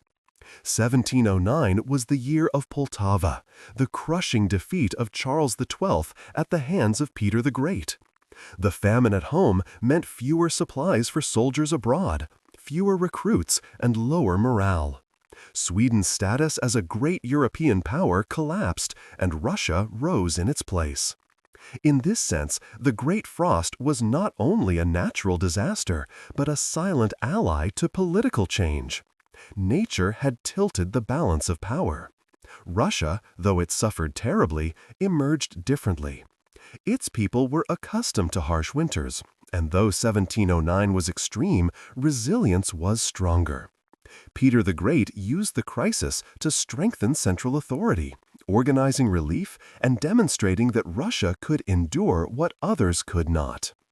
In Russian memory, 1709 became part of a story of endurance, another example of survival in the face of suffering. England weathered the frost more lightly than the continent, but it too carried consequences. The Frost Fair was remembered as a marvel, yet behind the laughter, hunger had bitten deep. Parliament faced louder calls to regulate grain trade, to create reserves, to think of the poor. The distrust sown in 1709 lingered, feeding later political debates. Beyond famine, the frost altered demographics. Hundreds of thousands had died, particularly in France, where some regions lost entire villages. The survivors carried scars, children stunted by malnutrition, weakened resistance to disease, lingering trauma. The following years saw higher rates of sickness, outbreaks of dysentery and plague carried by weakened bodies and fouled water. The frost had ended, but the reaping of its harvest continued. Socially, the frost reshaped relationships. In the darkest months, suspicion and theft had spread. But after, memories of charity proved just as strong. Families remembered neighbors who had shared their last loaf, monasteries that had opened their doors, strangers who had given without asking. Communities emerged with both scars and new bonds, aware now that survival depended not only on individual strength, but on collective solidarity. Culturally, the frost left a deep imprint. Parish records of burials became grim memorials. Songs and stories turned the frost into metaphor, hunger as a wolf, silence as a shroud. In France, parents scolded children for wasting bread, reminding them of the year when bread turned to stone. In Germany, sayings persisted for generations. Cold, but not like '09. In England, engravings of the Frost Fair were treasured souvenirs, half joy, half warning. The frost entered language itself, becoming shorthand for suffering and endurance. Politically, rulers learned, or failed to learn, its lessons. Some states began to invest in granaries to store grain against future calamity.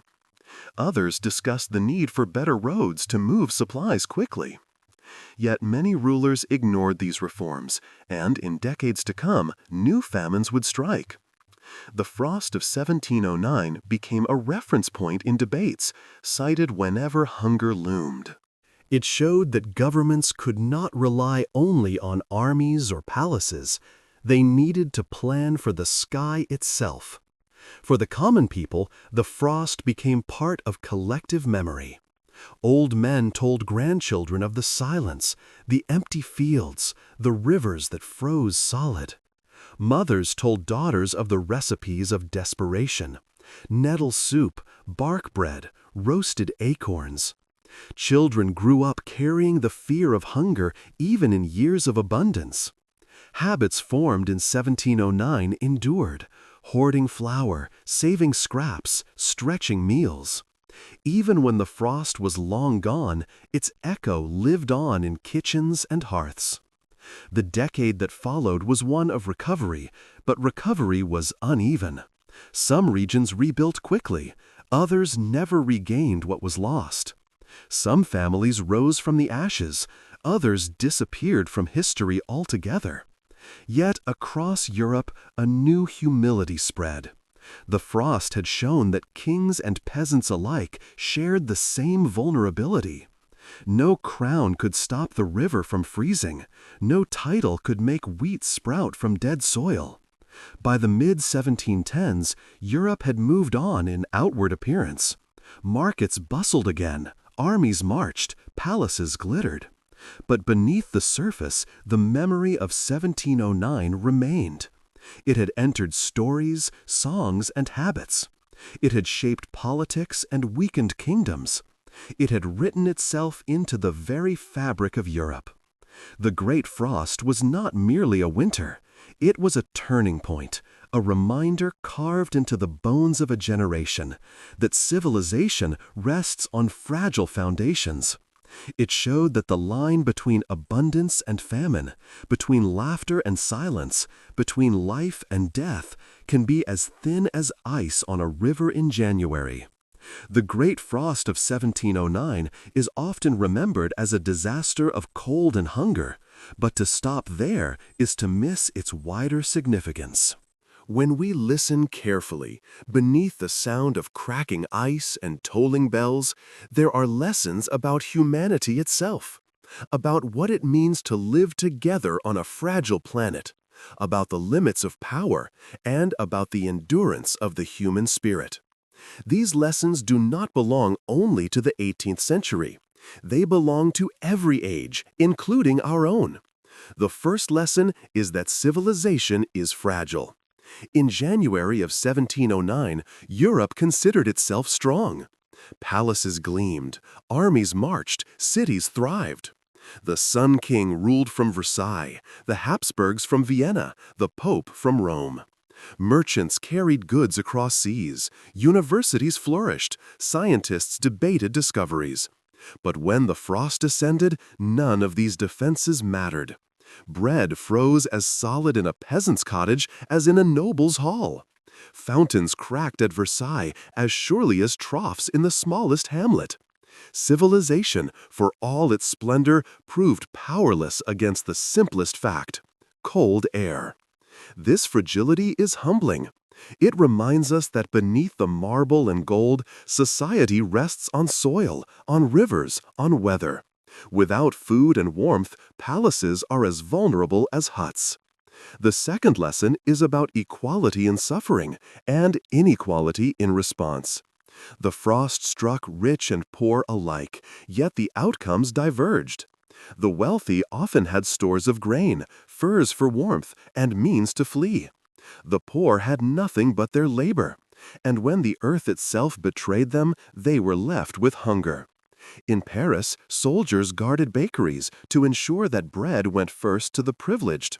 In the countryside, families boiled bark, while nobles still dined, if more modestly than before. The frost showed that while nature may be impartial, society is not. Disaster revealed inequalities already present, sharpening them until they became unbearable. This lesson is repeated in history again and again. Catastrophe does not create inequality, it exposes it. A third lesson lies in resilience. Despite the hunger, despite the silence, millions survived. They did so not by heroism in the grand sense, but by small, stubborn acts. A mother singing louder than the wind to calm her children. A father pulling a plow himself after oxen had died. A neighbor sharing a loaf instead of hoarding it. In Moscow, families burned furniture to stay alive. In Rome, monks ladled thin soup to endless lines. In London, printers set up presses on the Thames and declared life would continue, even on ice. These were not acts of conquest or glory, but they were acts of endurance. They remind us that survival is often quiet, made of persistence rather than triumph. The fourth lesson concerns power and humility. Kings and rulers imagined themselves secure, yet they too were humbled. Louis XIV, the Sun King, whose wars had reshaped Europe, could not keep his fountains flowing. Charles XII of Sweden, a warrior king, saw his army weakened not only by Russia but by hunger at home. Even Peter the Great, triumphant at Poltava, faced famine among his people. The frost showed that power has limits. Armies can fight armies, but not the sky. Laws can command subjects, but not seeds to grow. Thrones can dazzle, but they cannot warm. For rulers, the frost was a rebuke, a reminder that leadership must reckon with nature as much as with politics. The fifth lesson is about memory. Those who survived carried the frost with them not only in scars, but in stories. They told children of the silence, of bread that turned to stone, of rivers that froze like glass. They passed down recipes of desperation, habits of saving, proverbs of caution. Memory itself became a tool of survival, warning future generations that abundance could vanish, that life was fragile. In France, parents scolded children for wasting bread. Remember the year '09. In Germany, people said, "Cold, but not like that one." In England, engravings of the Frost Fair reminded Londoners that even rivers could turn to stone. Memory turned disaster into lesson, grief into caution, endurance into heritage. The sixth lesson is global. The frost of 1709 was part of the wider Little Ice Age, a reminder that climate shapes history everywhere. In China, the Ming Dynasty had already struggled with harsh winters. In the Americas, indigenous peoples endured their own climate crises.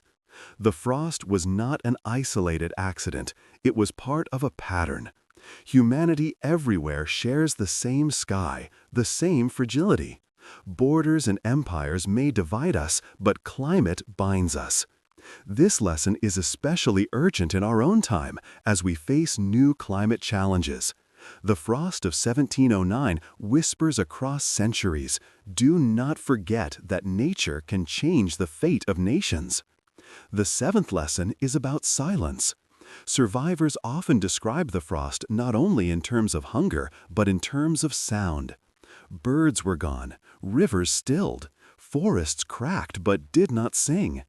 Even markets and streets grew quiet, emptied by cold. Silence became its own character, heavy and oppressive. People remembered it as vividly as hunger. This silence teaches us something profound, that life is not only what we eat or drink, but also the sounds we hear, the hum of markets, the song of birds, the chatter of neighbors. When those vanish, the world feels less alive, and we feel more alone. The frost revealed that silence can be as frightening as hunger, a reminder of our need for connection, for community, for the ordinary noises of life. The eighth lesson is about faith. Some saw the frost as punishment, others as test, others as mystery. Priests thundered of judgment, then softened to sermons of compassion. Believers prayed, doubted, endured.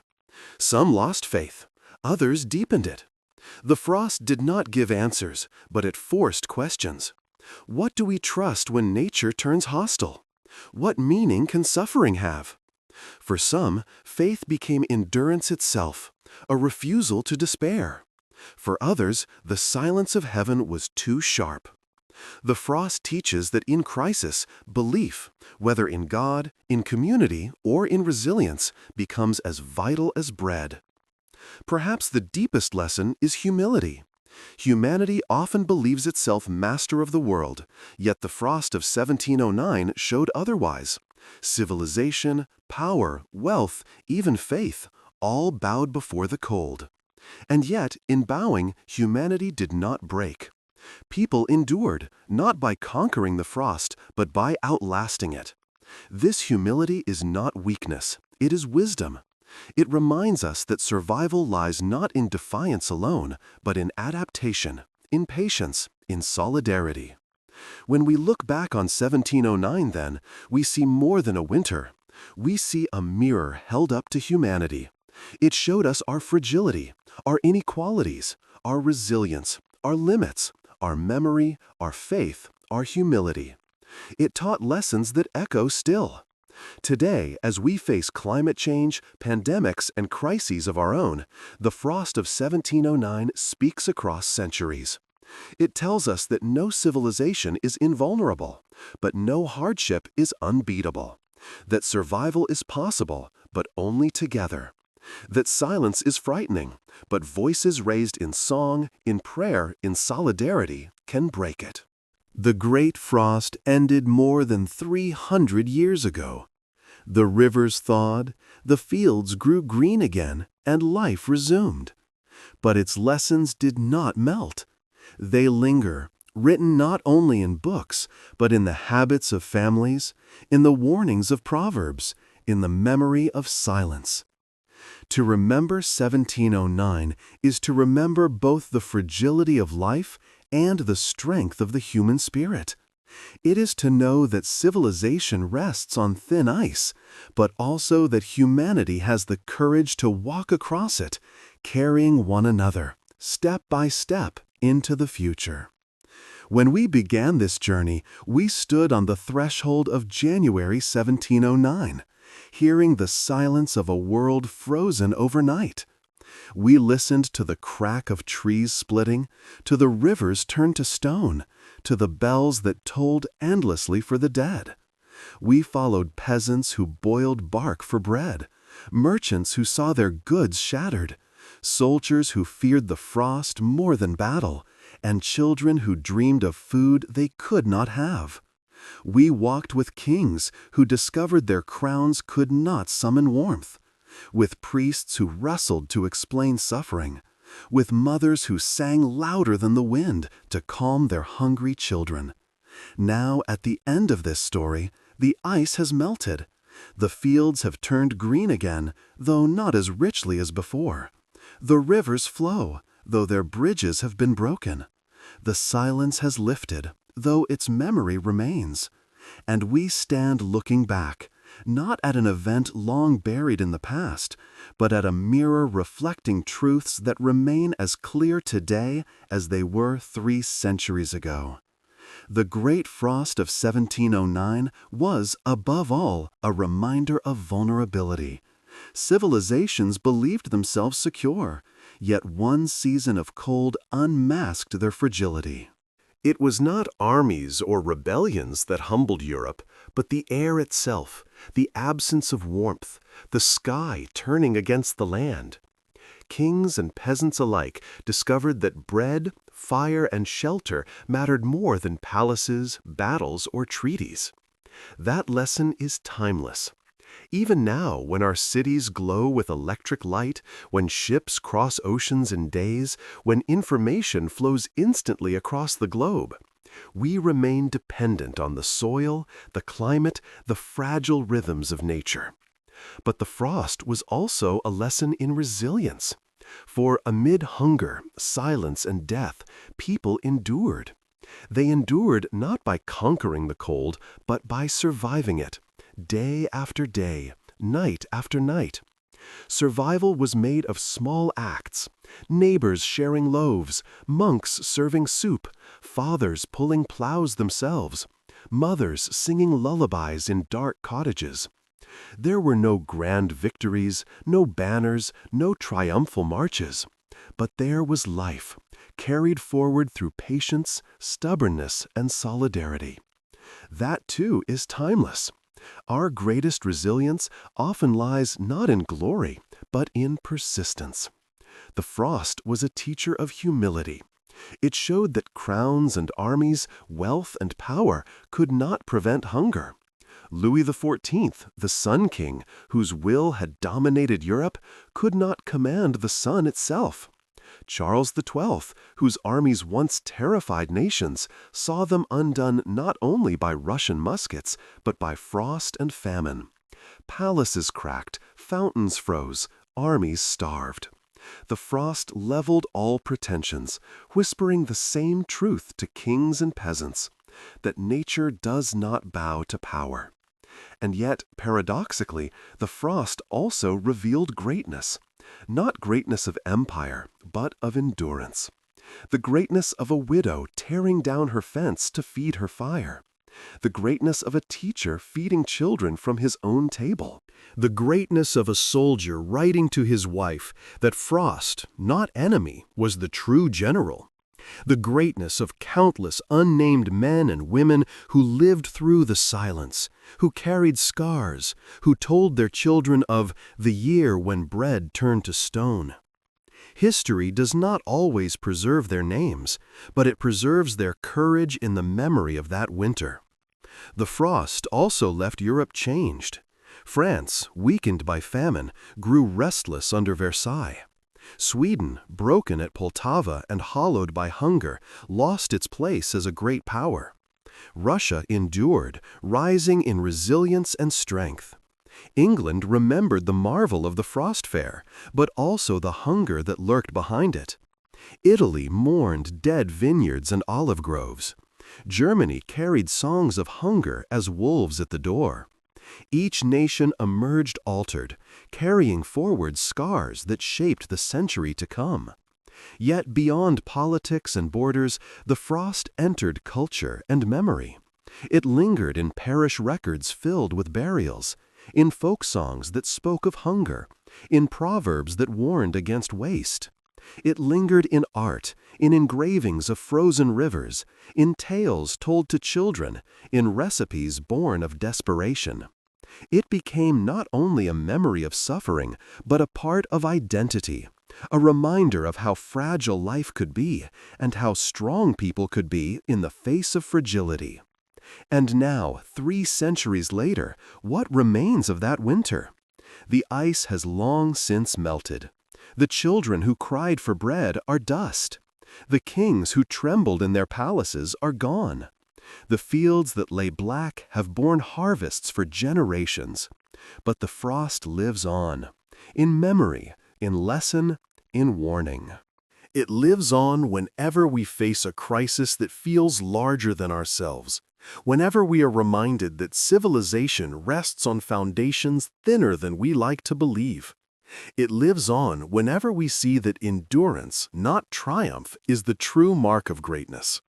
When we remember 1709, we remember not only death, but life, not only silence, but voices raised against it, not only fragility, but resilience.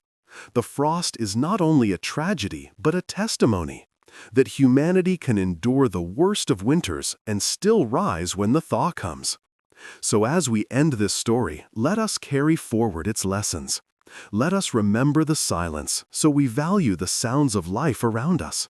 Let us remember the hunger, so we cherish the food on our tables. Let us remember the fragility, so we walk humbly upon the earth. And let us remember the resilience, so we find courage when our own winters, whatever form they take, come to us. The great frost of 1709 has ended, but its memory remains, a quiet fire kept alive across centuries. And as long as we tell its story, as long as we remember both the pain and the endurance, that fire will continue to burn, guiding us through the cold nights of history toward the warmth of dawn.